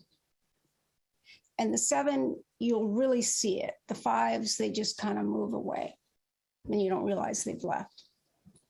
But it's too demoralizing, too deflating. And you don't want to have to defend yourself, your character. And it's like Zeke said, it's like, you don't know me. And that's very sad for someone, especially a 7, where they have invested in someone for a number of years or a lot of years. And then this person they've known for 25 years or 10 years says that their intent was something other than what it was, then the whole 25 years are up like You didn't know me after 25 years? You didn't know that I would never feel that way? You didn't give me the benefit of the doubt? So, yeah. So 7 and 8 both feel that way because it's in the Enneagram of process, the 7 is the end of the group process, and the 8 is moving into autonomy. So everything begins with the 9 and ends with the 9. So that's why 7 and 8 take authority over themselves and leave, or say they're leaving, or state their truth and hold to it. But the 6 will doubt, should I go? Should I stay? And what'll happen if I stay? What'll happen if I go? The pros and cons, and they'll get caught in that loop. Whereas 7's the beginning of autonomy and leadership in Enneagram terms. And so they leave. Thank you. Thank you. Thank you. Narcissism was put on 7, but anybody can be narcissistic. And I find everyone has a narcissistic wound in some area, but some people can have the true dysfunction of narcissism, and it's encapsulated, and they can't let another person's perspective in, and that's different. But I would say that the 7 is self-focused rather than narcissistic. And we all are. We all want to do what we think is fun. And the 8 is self-possessed. So they're right next door. And the 6 is trying to determine who's trustworthy. So on one side, you have the need for trustworthy people. And on the other side, you have this drive for autonomy. Cliff, what would you say about this? And this is when the 7 gets angry, and people don't understand why the 7 became suddenly angry. Can you say more about this? The emotions and what is really happening, what it feels like. What's the criteria to trigger that, as Lynn said, the discard pile? It made me imagine like on the trash on the computer, but you don't empty the trash. You just put them in the trash, and then they can take them out of the trash again. That's what the 8 does. But how is it for you is it the same? Now you're self-pres. Do you feel the same thing if you're mischaracterized or you're demonized in some way? Oh no, it's exactly what they were talking about. There were 2 words that I didn't hear though. One was reputation. So for me, I would encapsulate it as reputation. So when I hear things about me from other people that don't match my self-image or who I think I am, or portray me as a person that I'm not, it's appalling to me. Totally appalling. Yeah. And then the other thing is integrity. Like, don't call my integrity into question, which is a related topic to my motivation or my intention or what I was actually up to. Yeah, it's just super painful. It's appalling. I don't even know what to say. It makes me feel like all of a sudden I'm in some parallel universe, and you're over there with your idea what happened, and I'm over here, and we're just completely separate, and there's nowhere else to go. And then trying to argue my way back and explain myself, I don't know. It's just, I tried it in the early days, but now I'm just like, what's the point? It's a lot of effort. If you're missing me, you missed it, you missed me, you don't get me, you don't see me. Like, what? I'd rather hang out with people who get me and see me. So I'll see you. It's kind of like that. Thank you. Great description. People don't realize what they've done to trigger that. And maybe they didn't mean it either, but if they understand 7, and you can go back to your 7 relationships and say, wait, I don't think I got you. Tell me what I missed. And the 7 actually will then open up again. But otherwise, it's too threatening to the 7. And people feel like they don't know what to do because they're kind of shocked when the 7 goes to that place or the 7 disappears. But it's not just one thing. It's like, you don't get me. You don't know me. And we heard that now from 3 different subtypes of 7. So the other thing I would say too, that's sort of related, earlier you were talking about when 7s are protective of their own. So I totally recognize that in myself. Like, I take ownership of people and I'll have their back, but then all of a sudden, if it looks like you don't have my back, or you absolutely don't appreciate or took me for granted, or just somehow my intent was diminished, or I was used for it or something, then all of a sudden I am no longer taking ownership of you. And in that moment, you will not feel the juice anymore. I will be gone. So that's a related moment when you might experience a 7 just disappearing. Yep. Yeah. Great example. Great. So the way back to the 7 is to understand that when they get defiant, it's because they have an 8 wing and a line to 1. It's like they come together, and then the 5 is giving the data of all the memories of the ways in which they weren't seen or appreciated. And then depending on the tritype, it plays out a little more openly or a little less. But it really, really is the way back to rapport with the 7. Can't blame the 7. You got to co-create. Now, everybody does better with that, but it's magical with a 7 because you can get through really tough times with a 7 if you co-create the solution. And there are no bad guys. So a lot of what is taught about the 7 being upbeat, spontaneous, creative, versatile, and talkative, it's friendly talkative. You can have an introverted 7, but the desire is always to take whatever's happening to another level. And I notice I always go up.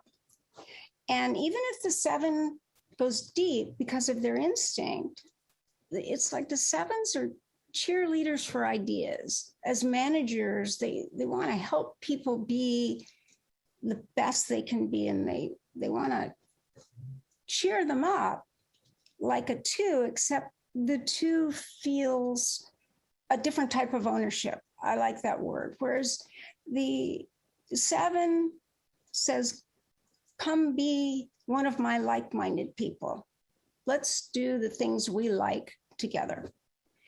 And if you're like-minded, it's not so stressful trying to get to that point of matching. It's more enjoyable. But what I found is that the 7 really identifies with creativity more than any other type. In the early days, creativity was given to the 4, and they've got it too. They're the creative type of the heart center. But the 7 is the creative type, free, forward-thinking type of the head center. And the 8's the creative type of the gut center. But the word creative, after seeing well over 100,000 questionnaires with the Enneacards test, they absolutely use creative more than any other type. So can you talk about creative problem solving, Lynn? Yeah, creativity is probably my favorite word, even in general. Like, everything about creativity feels stimulating and right. Problem solving. My background as a graphic designer was problem solving, right? So it was very fun. And now in leadership development, it's problem solving. It's more internal processing, but it's always just a puzzle. And there's a million ways to be creative. And yeah, that is kind of that juice. That is like fuel, just. Can you explain how if suddenly things get stagnant or stale, what you do to get it back in motion, because motion's very important to the 7 too. Like the 3s, they were fine with the victory pose, but the 7s wanted to be in motion. So a lot of the images on the 7 collage are in motion and activities. So what do you do when things are stale? Well, I like what you said about the leveling up, and that feels so true to me. And it's just always so weird to know that it's just so other people feel the same way when they walk in a room that you don't even know you're doing it, but you're just naturally feeling that you're just here to kind of lift the energy, whatever that may be. Sometimes it's a calm listening might be the way you're going to do it. Other times it's kind of reframing or bringing it up, or a smile, or there's just some energy that's going to be up. And that to me is when you say motion, it's the energy is moving. So whether it's even physicality could be part of it, but it's the energetic emotion. The energetic motion to me is what it is, more like you're moving stagnant energy. I guess that's how I would see it. And it feels unbearable for things to remain stagnant.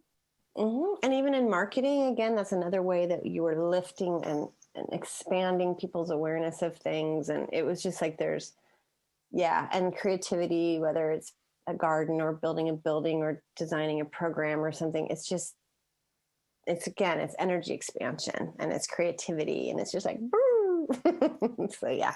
And that's why it's critical to the 7. Thank you. Yeah. Steph. I agree. Kind of like freedom. It feels like it just runs in the veins. Creativity. It just feels like it's in everything, like I can't drive the same way to the same place. I just got to go a different path, like why, like, I don't know, sameness and boringness and not trying new ways and new things just seems like a waste of a life, right? like you're 60 years old, but you're really just 1 year old repeated 59 more times. I mean, that's ridiculous. So I think creativity is just a part of, it seems like the flow of life. But I really like how able I am, and I know it's a 7 thing. It's not just a Steph thing, but it doesn't matter what problem or what thing that somebody has. It's like, oh my gosh, the ideas and the possibilities. You can go over, you can go under, you can go above, you can go here. There's the opening of all the options and possibilities and all the myriad of ways that this could be handled or tackled is something that people marvel at, but it just comes so easily.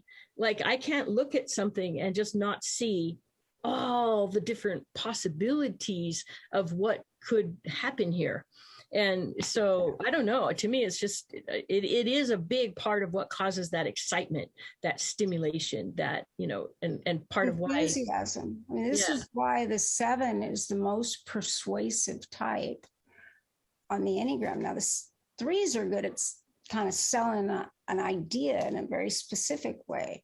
But the 7 is like throwing the different balls up and catching them in a new way and then laying them out differently. And that's change. And the 7 is the change element. And the other thing is that the end of each center is the change element. So if we look at 4 of the heart center, that's when they're changing. They're moving away from looking at the family mirroring to turning to 5 and going into the mental constructs and the group. Then the 7 is the true egalitarian that is at the end and changing from insecurity about the group to perhaps even creating your own group. And then there's many ways to look at the Enneagram process. I love it. I don't have time to go into all of them, but it really explains the movement that is also omnipresent, happening at all times, where the type is going to the wing and back, to the other wing and back, to the line of connection and back, the other line. So it's like a piston that's always moving. It might seem to us like we moved into one of our lines, but we're doing that every day, all day. It's just sometimes that move is accompanied by something stressful. So then it's more memorable to us. But we don't make any decisions without that piston-like effect. And then the same happens with our instinctual stacking and our tritype stacking. Thank you. Okay, Zeke. Yeah, so creativity to me, I have so many thoughts every time you guys bring something new into it. A big thing that I think of with creativity is, well, I've actually gotten into discussions with nines before about, they'll talk about how life is cyclical. And like, I kind of agree with that, but I would always argue that, well, it's more like a helix, because you're still moving forward. You're just looking at a similar pattern to the past. Like every winter is different, even though it's still a winter. And I think that is really how I see my own creativity. I love to go back and look at memories. I love to look at how I did something previously, all the information in the past, but I'm still doing something new and interesting and different with whatever that thing was. And I'll do that with everything. I mean, I love to look at the data from the past, but I'm always trying to either remake it or find something that was missed or just do something different with it. And that can go for everything in my life, like how I decorate a room, what I choose to eat, what I just apply it to literally anything. And that's just how I live my entire life. So I think it is creative because it's taking 2, 3 multiple pieces of something else and bringing it together to create a new thing or a new way of looking at the old. Yeah, and that's why the seven's so competent with integrating things that seem disparate, and you put them together and it's a new thing. Like it might be fusion eating to mix corn and blueberries. I don't know, but with my own 7 wing and 7 in the tritype, I go, I like both of these. I wonder what they taste like together with salt. And actually, I liked it, but that's more the 8 version of it. But the idea of the fusion and getting it, these tastes together is really what we see with the creative types, the 4 and the 7 and the 8. They're going to find the way. The 8 is just going to be simpler about their personal pleasures. But whatever they're focused on, they're going to do it. Whereas the 7, will look back to see what's interesting while they're simultaneously moving forward. And the difference is that the 5 is not looking back. They're hidden to see where they need to be or what people are safe. If we think of the tribal mentality, you had to know what a tribe would do to you. They could hurt you or make you a slave or offer you food. So you would observe first. So symbolically in the head center, the 5 is doing that observation. And then the 6 is saying, well, these are nice people. These are where I want to belong. Wait, I want them to want me in their group. But the 7 is, I know where the flow of energy is. I want to go where it keeps changing and like a river follows easily. Yeah, there'll be rocks in the way, but it's still continuous. How about you, Cliff? How do you experience the need for creativity? I was sort of reflecting on everything we were talking about, and I think freedom and creativity are kind of next door neighbors in a way, and that particular version of pain and suffering for a 7, which is that inability to breathe and that constriction on the heart, like that's kind of the polar opposites for a 7, I think. Being in a really tight space, trapped and in pain, contracted, versus being in a really expansive place with lots of options. And freedom is that, but also creativity is that. It's sort of a mindset or a context where we're like, what wants to happen now? What wants to happen now? Anything could happen now. Something new could happen now. Something interesting could happen now, It's just it's a relief it's medicine, for a 7. I think I love to be there. It's the the antidote for all the rest of it. And the heart is really open then. Really open. And that's not always understood about the 7.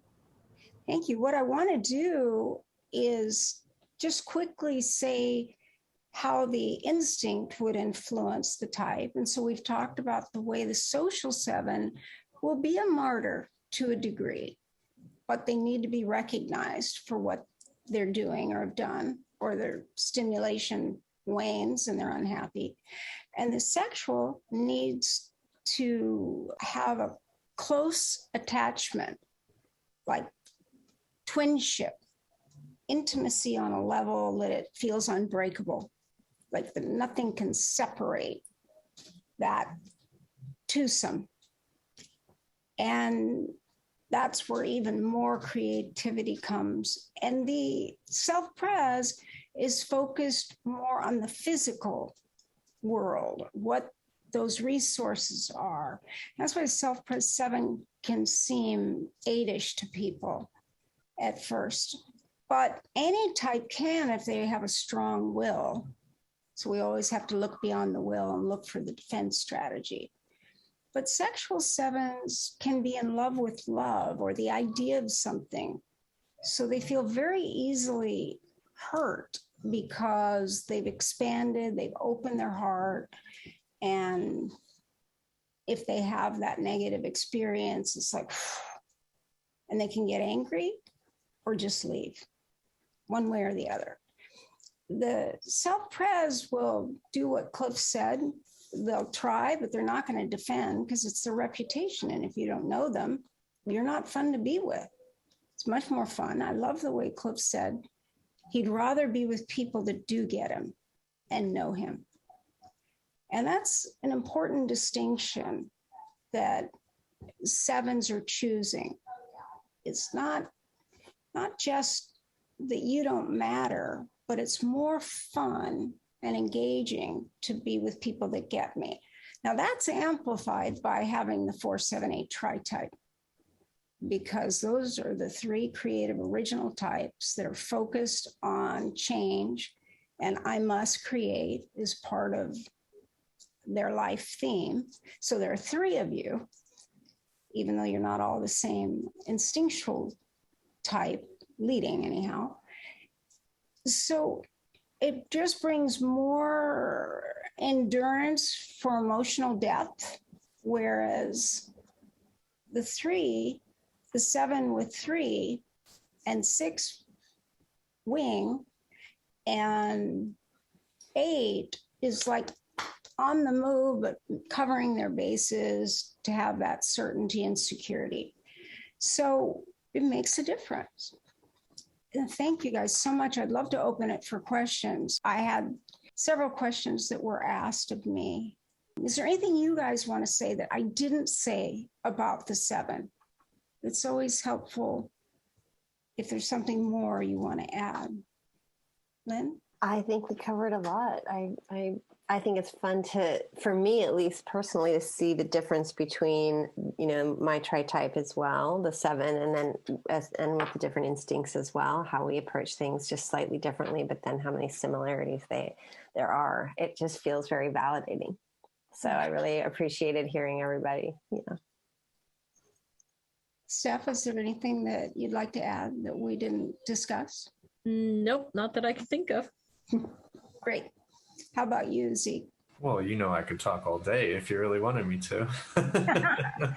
Anything?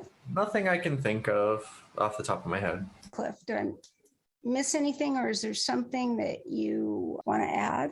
Yeah, just something about how, 7s there's the people who study the Enneagram, they think they know what a 7 is, right? So we're flakes, we're overcommitted, we're superficial, we're undependable, that kind of stuff. So I can't stand it when people come at me with that. And it's a little bit of like, oh, you don't see me, you're already seeing, a 7 who's unhealthy. And so that's like, I wouldn't recommend coming at 7s with that. I would check that at the door because you're going to get that you don't see me thing right away. And then the other thing is like 7s don't feel deeply or don't like emotions or are uncomfortable with emotions or uncomfortable with other people's emotions. I think that's totally wrong. I think authenticity, if your emotion is completely authentic, I'm fine with it. And the other thing is, I feel emotions so deeply that it's very uncomfortable. It's extremely uncomfortable how deeply I feel them. And that's why, yeah. And I'll go there and I want to go there and I'm interested in intimacy, but it has to be with the person who sees me and in some kind of safe place. I don't know. Does that make sense to the rest of you? Yep. Yeah, it sure does. With all the people that I've worked with and interviewed, it's very consistent. The problem with the early dissemination of the Enneagram was just 2 sets of notes. As I said, Robert Oakes' notes went around the Christian community, beginning with the Catholic kind of network, and they were stereotypes. Even Kathy Spieth, they were a little better, but it was still only a paragraph describing the type. And the fixations didn't even come on, according to Naranjo, that's what he told me, until after 1972. He couldn't remember if it was the end or the beginning of 73. But there were passions in the beginning, but a lot was emerging. And then when he became upset with people teaching his material and not giving attribution, then he didn't teach in the US for almost 24 years. So when he came back, a lot had grown, branches had grown based on incomplete understanding. So the 1 was just critical and shaming. The 2 was just giving to get. The 3 was a phony, basically. And the 4 was upset and sad and needed to be taken care of. And the 5 was just smart and awkward. And the 6 was just fearful and cowardly. And the 7 was just like on the move, just taking what they needed and discarding the rest. And the 8s were bullies and the 9s were like sloths. Now, okay, I could put another couple of lines in there, but that has foundationally gone around the world, which is why I wanted to do these panels, and not just on the passion and the fixation, but what it feels like to be a 7, to have this defense strategy. Actually, Katherine, there is something I want to add on that note, because this concept of gluttony and the concept that everybody has about the 7 just wanting to get what they want to get and going after it, it's true. That definitely is the mechanism. But I think what people don't realize, because they look at the other 8 types and think, oh, they got all these problems and everybody want to be a 7. Who wouldn't want to be like a selfish hedonist? And to me, there's a very painful reality about that. And it's that it feels to me like there was a bargain made somewhere when I was born that I was never going to receive genuine nurture and support. And love. That wasn't in the cards, never going to have it. It's okay. I'll go get my own milk. I'll go get my own support. And so when people look down on that, it feels so hurtful, because in my book, it feels like, hey, this is all I'm going to get. Like I gave up like love and support and all that kind of stuff that the rest of you guys are going to get. This is my substitute and it's all I have. And you're going to scorn me for that? I'm not hurting you. What am I doing to you? I'm not taking from you. I would never hurt you. I'm not asking anything from you. I'm not touching you. How about live and let live here? Like it feels so painful when people scorn that, because they don't realize it's all I got, man. And I know that's not true, but I'm just saying that, but it's what we feel as children, because we can't get it for ourselves. And we have to learn strategic ways to try and get what we need. And we use our defense strategies to try and figure out how to do that. And we can get into trouble for doing it, or people can misunderstand. But if the Enneagram was taught at the emotional level in schools, I think people would have more compassion. But I still think that there'd be people that would use it in a hurtful way. But I really appreciate all of you being so open. I know it's hard for the 7 to go there, and you have. So I'm very appreciative, so that other people can have a window into the depth of the 7. All 9 types are deep. You just have to have the right key and use it in the right way. Can I add something onto that? Sure. I just want to say, I think that's great, especially a good message for people that use the Enneagram as an impression. They're looking at the impression of what somebody is. That really isn't how it should be used. And I think that's why a lot of people get shoved into 7, because the impression of that person is, oh, they're happy, fun, lively, they live, laugh, love. That must be a 7. And not only do they do that with 7s, but just every type, they get shoved people into boxes based on the impression. And it's like, well, there's a lot of depth that you're missing out on if you do it that way. Yeah, for sure. And they're all impressions of all the types, and they're characterizations that are incomplete. And people that tend to be down or need a change, they want to live, they want to love, they want to laugh, and they'll choose the 7 card. And I'll say, are you naturally like living, loving, and laughing? No, that's what I want to be. And it's so meaningful to look at how the 6 with the 7 wing, social in particular, will think they're 7s because they won't show their fear and their unhappiness, but you can see it all over their face. That's what's different. The 7's going in search of filling that emptiness, like the hungry ghost that still needs more. Yeah, it's very different. Thank you. Okay, I see Sarah. What's your question, Sarah? How about a self-pres 7 with a 6 wing who is chronically depressed?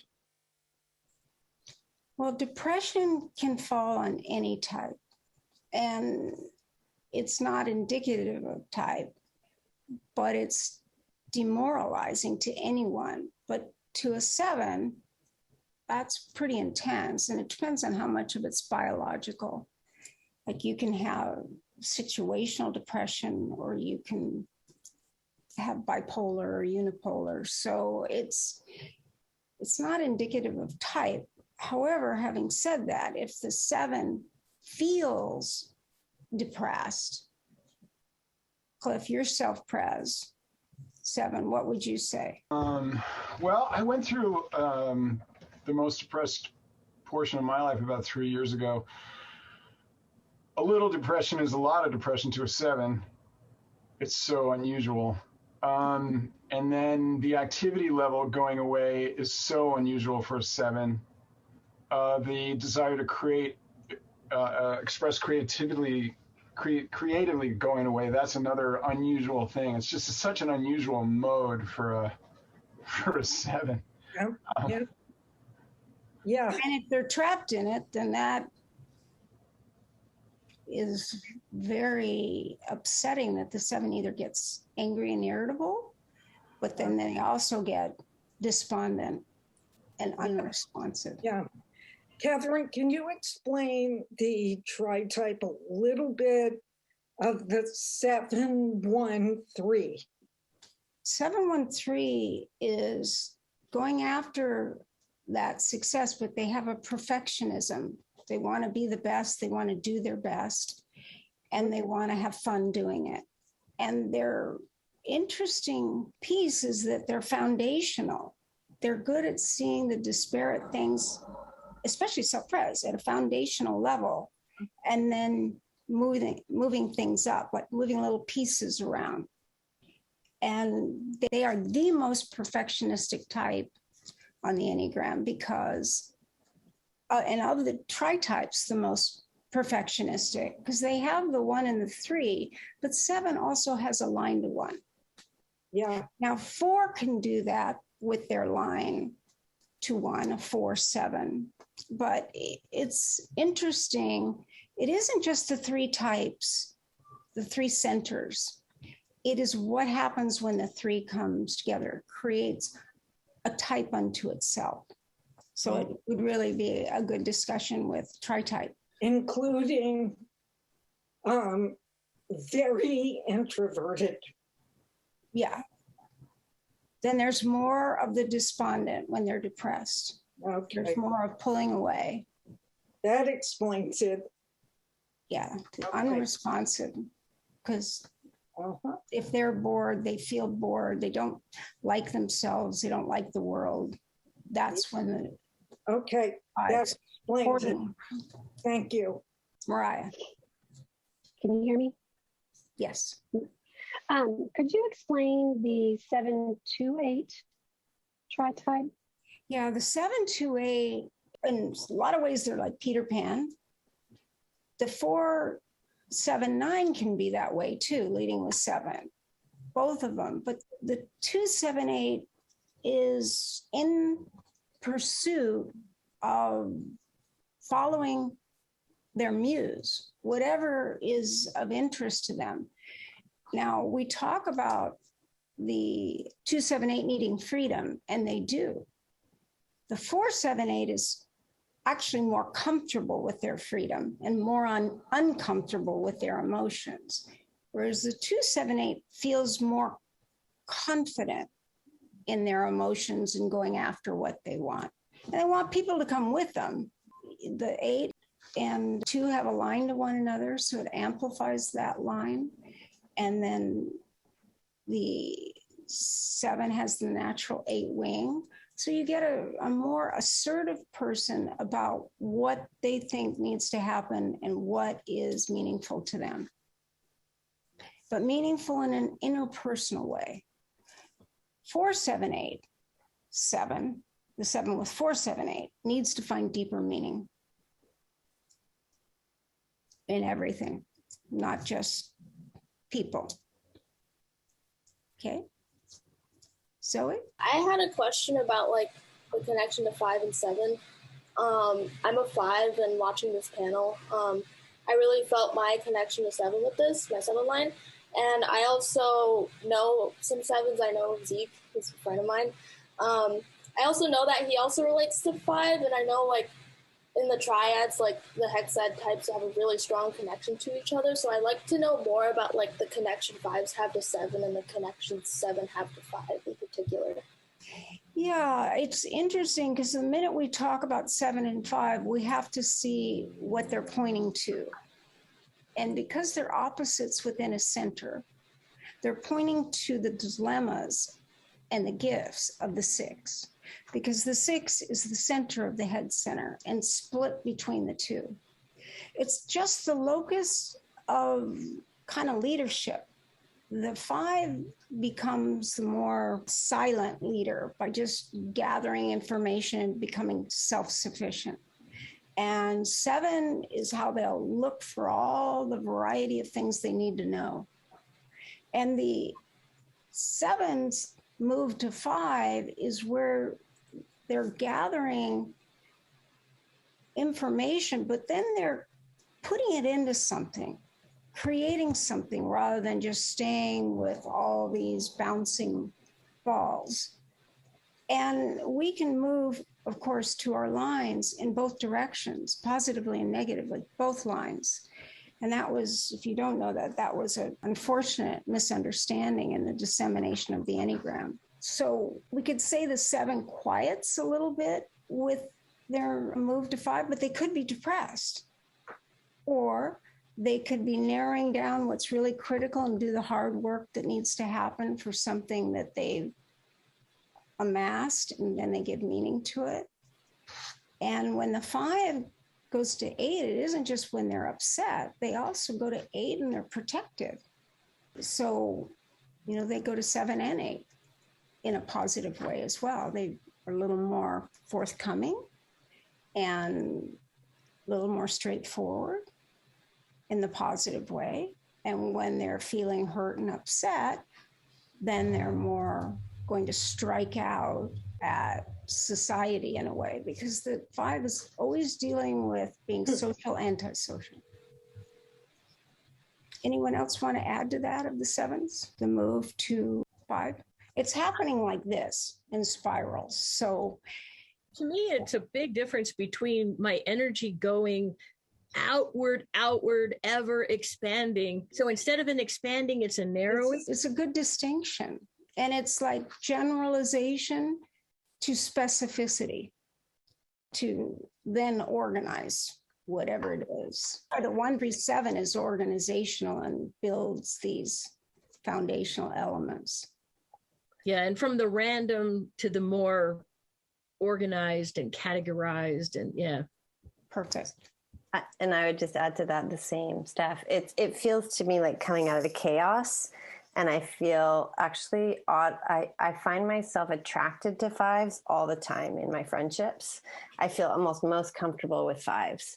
And I think it is their, I don't know, there's just a calm, it feels like there's some kind of a calm and lack of this drama of emotion of the 7.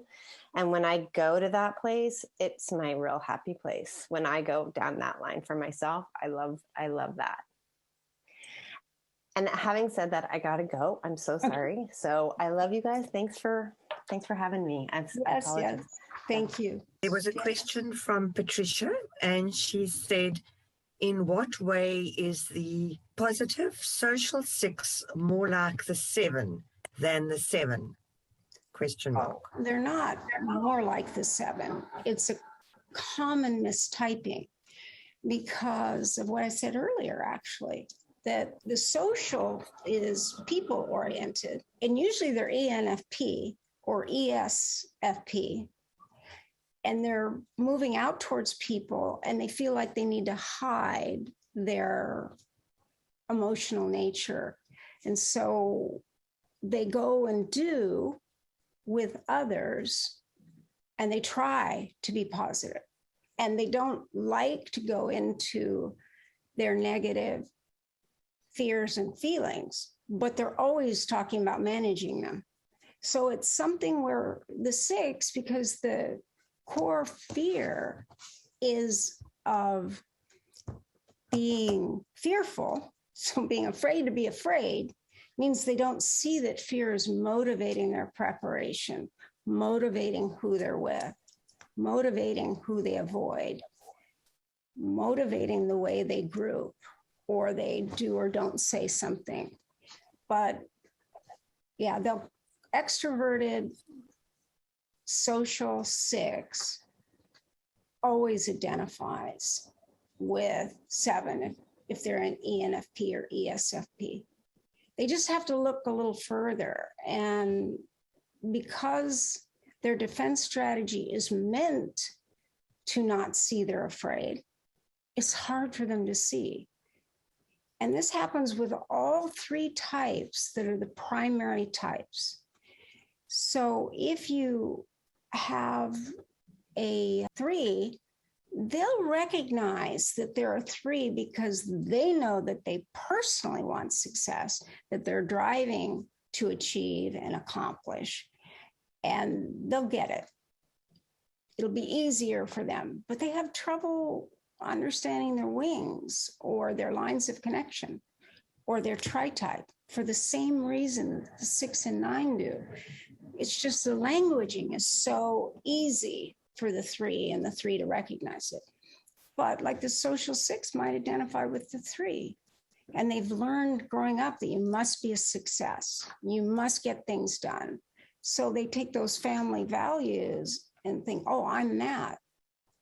But then if I talk to them, they are more inclined to, when we get around the superego and down to the process of unfolding, then they're talking about they felt totally limited by the views and values that were important to their family. and they either rebel or they go along with the program. And a lot of them go along with the program and might suddenly rebel at 25 or 30 instead of the teenage years. But a lot of them rebel right at puberty and align with their friends. And then the parents will say, what happened to our good little boy or a good little girl that always was obedient? And it's called puberty, moving into individuality and moving away from being a child towards independence. So it's very important to listen to the lexicon, the words people choose. And I knew that long before the Enneagram, and I'd done a lot of research with it, with thousands of people, because I was an executive manager in a number of capacities. So I was trying to do anything to help people get along. And one of my jobs was to go handle problems. And I learned every typology I could find to make that easier, more effective, and make it so I didn't have to travel so much or redo, hire, train, check on them, develop. Because I'd rather take people and continue developing them. So yes, that's common mistypings, and 6s are meant to mistype. That's the most important thing we need to know, and be very kind to the 6 that's mistyping. And the best way actually is to say, how do you experience being a 6? Like, what's important to you? What triggers you? And they'll start revealing their true type. But they're meant to look at behaviors. It's their job. And that's why they will look at their own behaviors and try and decide what type they are, but they'll never really land. And you can't do this work if you don't land. And they will look at others in terms of behaviors, like, oh, that guy's intimidating. He must be an 8. That guy might not necessarily be an 8. 6 is just intimidated. So they need to go beyond behavior. And if you help them understand that, yeah, that's right, that's what they're meant to do. Their defense strategy is tracking behavior. But say more about what it is. Thank you. And they usually will recognize themselves if they have a chance to feel safe doing it. Unfortunately, a lot of people just dismiss them as, oh, you don't know, but there's a reason they don't know. It's not they're stupid. They're meant to. They're meant to conceal. Safety and security comes from not revealing the self. Thank you. Does your instinctual stacking follow your tritype stacking? For instance, if you are a 692 social, sexual, self-pres, would that make someone a social 6, a sexual 9, and a self-pres 2? I wanted that. That was my thing that I thought I was doing in the very beginning, because when I recognized the stackings of the centers and of the instincts, I thought, wow, this is elegant. We have a type and it has an instinct to go with it. And I thought, what a great idea. Good hypothesis. But when I actually worked with people, the instincts were so strong because they're the primitive self. And they rule. It's when the instinct is triggered that the types are mobilized. The tritype is mobilized. But having said that, once people understand that and become aware of their stacking order, it's critical, because years ago when I did this research, it was just believed, you had one of 3 instincts, and it would help you kind of get your energy together to try and transform your type. And that can happen. It's just not a little secondary energy. It's stronger than the types. And that was like, people said, oh, no way. And you know what? Just people eventually found it themselves. and that it is the triggering mechanism. So you need to understand your stacking order, and it can take time, and it's helpful if other people can give you feedback about situations that might help you clarify it, because there's a strong mistyping of sexual. And that's because of this belief that if you like one-to-one better, you're sexual, and that's not true. It could be an attachment issue, or people can be insecure in a group and so want to talk to one person. Sixes do that a lot. They'll kind of cull someone from the herd and talk to them so they have someone to talk to. But that's not the same as what sexual's doing.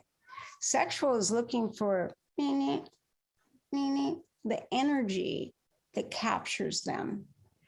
And then they're pursuing that. And it is security at a fundamental level, but you're trying to seek the one. And it's the one that will be there for you no matter what. Now, each type will do it a little differently, but it's definitely a different approach. And that 2 and 6 together, they just must help. And they can be kind of, in a way, submissive, but at the same time, they're directing how things want to go. And they don't always recognize how they're discreetly moving things in a direction that they think is best. And that's why so many diplomats are either 269 or 279. It's very compatible with people that help others feel good. This is a general question. He's a type 7 with a bachelor's in psychology, and he was wondering if there was any advice on how to incorporate his knowledge. He says, I'm intensely interested in the Enneagram and have very strong intuition with others. I feel I am able to correctly type people within just a very short time. Any advice on how I could start to build a career incorporating the Enneagram? I have a very natural therapist vibe to me, I'm told. Yeah, well, the first thing is to understand his instinctual stacking and his tritype stacking and his Myers-Briggs, so he understands these nuances, his AP, his attitudes, so that he really understands why he's so intuitive and how to work with people. Actually, the class I'm doing coming up is about Enneagram and careers and how each type approaches their career and what jobs make them happier long term and why.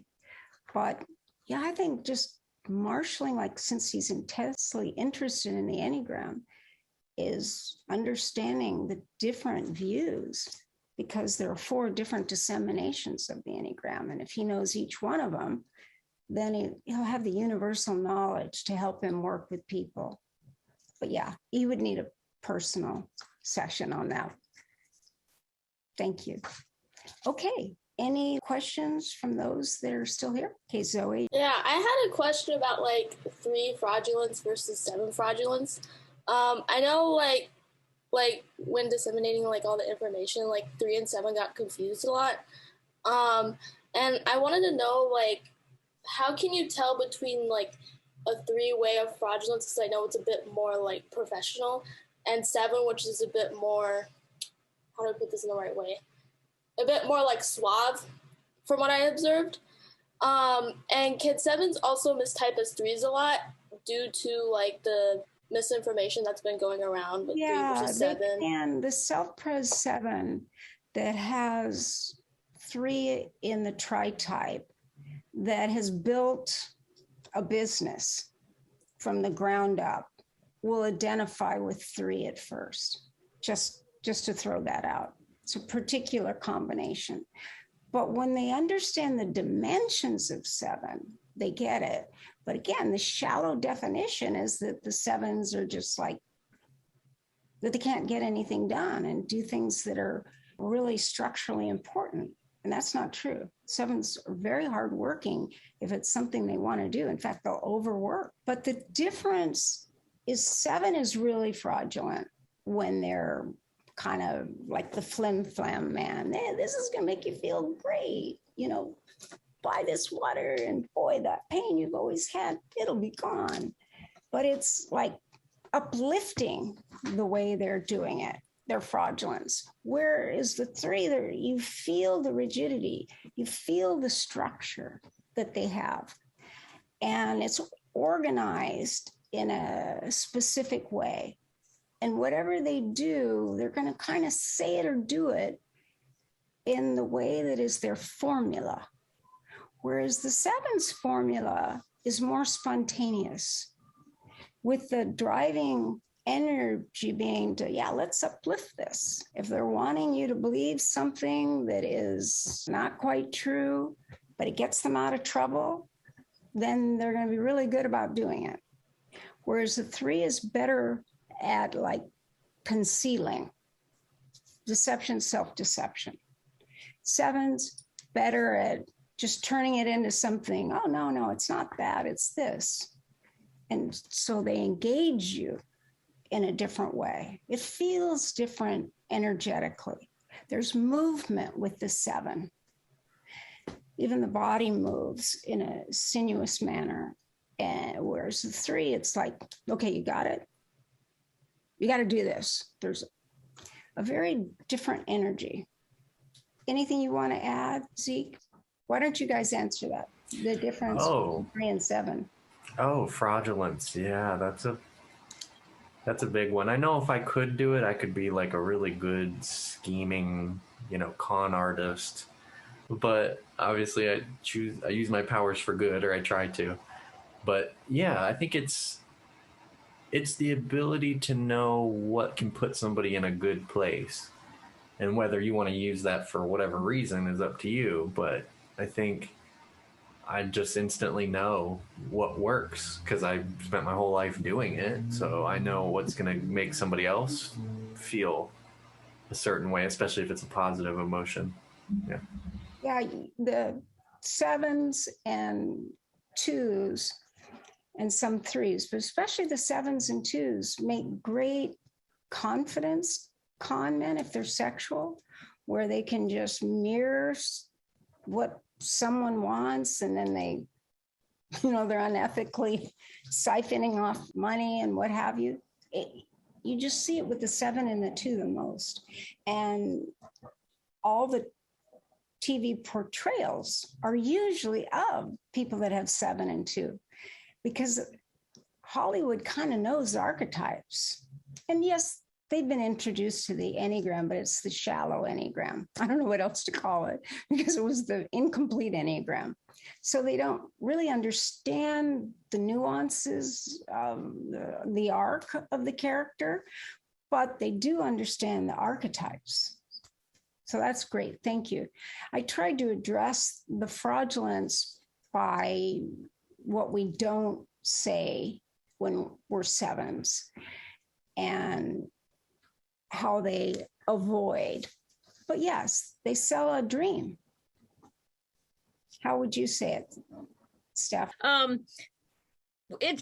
was going to say almost the opposite of what you just said, but then I realized that what you said is true too. I think that if you had an immoral 7, they probably would and could very easily use their powers to deceive on purpose. I don't think that I ever come from that, so that wasn't where my mind was. In my mind, the 7 deceit is unintentional, and maybe that's just me rationalizing it. But I know that when I have misled people or when I have deceived people, it's in my enthusiasm and my excitement, and I see all the possibilities, and so the overselling or the deceiving about what's really true or what's really possible is somewhat innocent. Yeah. And maybe it's not. Maybe I'm fooling myself, but it feels that way. And my 3 friends, I work with a lot of 3s in my work, and it's so deliberate with almost a what I say about 3s is they have an interesting relationship with the word truth. Yeah. because they just pragmatically and deliberately and with no problem at all say something that I would say was not true. But to them, it's like, it's pragmatically the best thing to say because we need to get to this goal. And I don't know. So to me, there's just a lot more stone cold deliberateness. They're adapting and using the formula. Yeah. Whereas the 7 is, if they're immoral, they've got it all down, the triggers that will make people buy the snake oil. Even if you're not immoral, I think I probably deceive a lot, but I feel like I'm not really doing it on purpose. I'm just in the moment. Yeah. Caught up in the dream. Caught up in the dream. So for me, the difference is the 3s are far more pragmatic. Yes. About why and how they are deceiving versus me, I'm getting carried away and not realizing or not thinking of the consequences of that or what the truth is, from a realistic perspective. I'm not realistic. What it does do, though, is it helps manage the defense strategies. But I think all of us need to understand that each type is innocent in an important way. Now, maybe their defense strategy is employing a particular way of doing something, but that doesn't mean the person's trying to do it. Once they understand the defense strategy, you can find the little ways that you might get carried away and feels like, you've told someone you're going to do this great thing together. And it could be the moment. It was exciting in the moment, a great idea, but it doesn't mean it had to manifest. And that's important to understand, especially with sexual 7, because in the moment, anything's possible. It was a good idea at the time. Yeah. Like I'll say, good idea, bad application. It's like, doesn't work, but it was a good idea. Thank you. Linda? I'd like to hear, if you haven't, about the relationship of 2 and 7, particularly that the strength and outreach of the 7 and the kind of outreach a 2 automatically does also. I did talk about it, but it would be nice to hear about it from Zeke or Steph. So how are you different from the 2? What do you notice, just the way Steph talked about the difference between 3 and 7? Yeah, so I was lucky enough to have a 2 mom, so I've seen it my whole life. And the difference is I don't have to make myself look like a helpful person. In fact, it doesn't bother me at all if somebody thinks I'm not helpful. I don't care. I mean, that's not the image I'm trying to put out there. And also, I want to help people, and you've said this, Catherine, but I've thought this my whole life. I do never want to be trapped in helping somebody or told that I have to help somebody or told that I'm a bad person if I don't help somebody, because then I just won't. And that doesn't bother me at all. That doesn't feel like it's a part of who I am or my ego or anything like that. And I'll notice that 2s, like my mother, for instance, if you ever insinuate that she isn't worthy or she isn't helping you or available to you, she doesn't like that. She'll get very upset. Very upset. She'll go to 8. She'll go to 8 instantly and just, of course I would help you. She doesn't like that. No, it's kryptonite to the 2. They feel unappreciated, just the way that 7 can't be criticized. It brings out the same upset, but it plays out according to your type and your tritype. Yeah, what would you say, Steph? Well, the first thing is when I read about 2 and hear 2s, I just am like, that's when I probably feel really fear, because it's like, oh my God, the idea that people would need you feels so trapping and like ball and chain, like I have that does not attract me at all. Like when I read about 2, I'm like, oh hell no, that would not be what I would want to do ever. And that's what that's what it evokes in you as it evokes fear that you could be trapped because people need you. So from that standpoint, I've never thought I was a 2.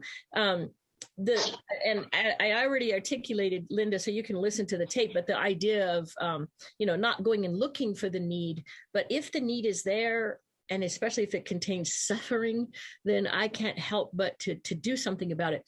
But I think the other, when Zeke was talking just now about image, like I'd be way more upset if people said I was boring than if they said I was not helpful. Like if somebody said, you're not being helpful, I would go, oh, well, too bad, so sad, right? I mean, sorry. But if you said I was boring, I'd be despondent, like that would be just hell. So I don't relate to this image thing at all. Like, who cares if people think I'm helpful or not helpful? And the other thing is that, and see if you relate to this, is that the 2 kind of slows down and comes from the best expression of their heart. And the 7 is just going through and doing whatever they're going to do, if it's helpful, not helpful. But the 2 will stop and think of the kindest way to say something, or the way that might make the other person more receptive. It's very different. Well, and the flavor of my helping is one of 2 types. It's either, I always feel like I'm the one giving out the candy. I'm the one giving out the goods. And it's very helpful to a lot of people because a lot of what I give is helpful, right? Or it's that I'm stopping that suffering. I'm stopping that pain. I'm stopping pain, or I'm giving out candy. I really have no social skill in figuring out what people really need, or, getting into their whole, and I really don't want to know their life story. And I really don't, so this thing you're talking about, the 2's radar for what's happening with the other person, that's not really where I'm going most of the time. I mean, unless it's a coaching client or something. Yeah, you just want them to be happy again. You just want to stop the suffering. Stop the suffering. Yeah. The movement's so different. Go ahead. Were you saying something? Oh, I was just going to add to that. I also, with the 2, the difference I notice is the 2. How do I word this? It's like they need the feedback too after they've helped. And I don't like the feedback. After I've helped you, a thank you is fine. I'm okay with that. But if anyone is like going on about it, or like, oh my God, what can I do back for you? Or, I'm so glad that you helped me in this, and this.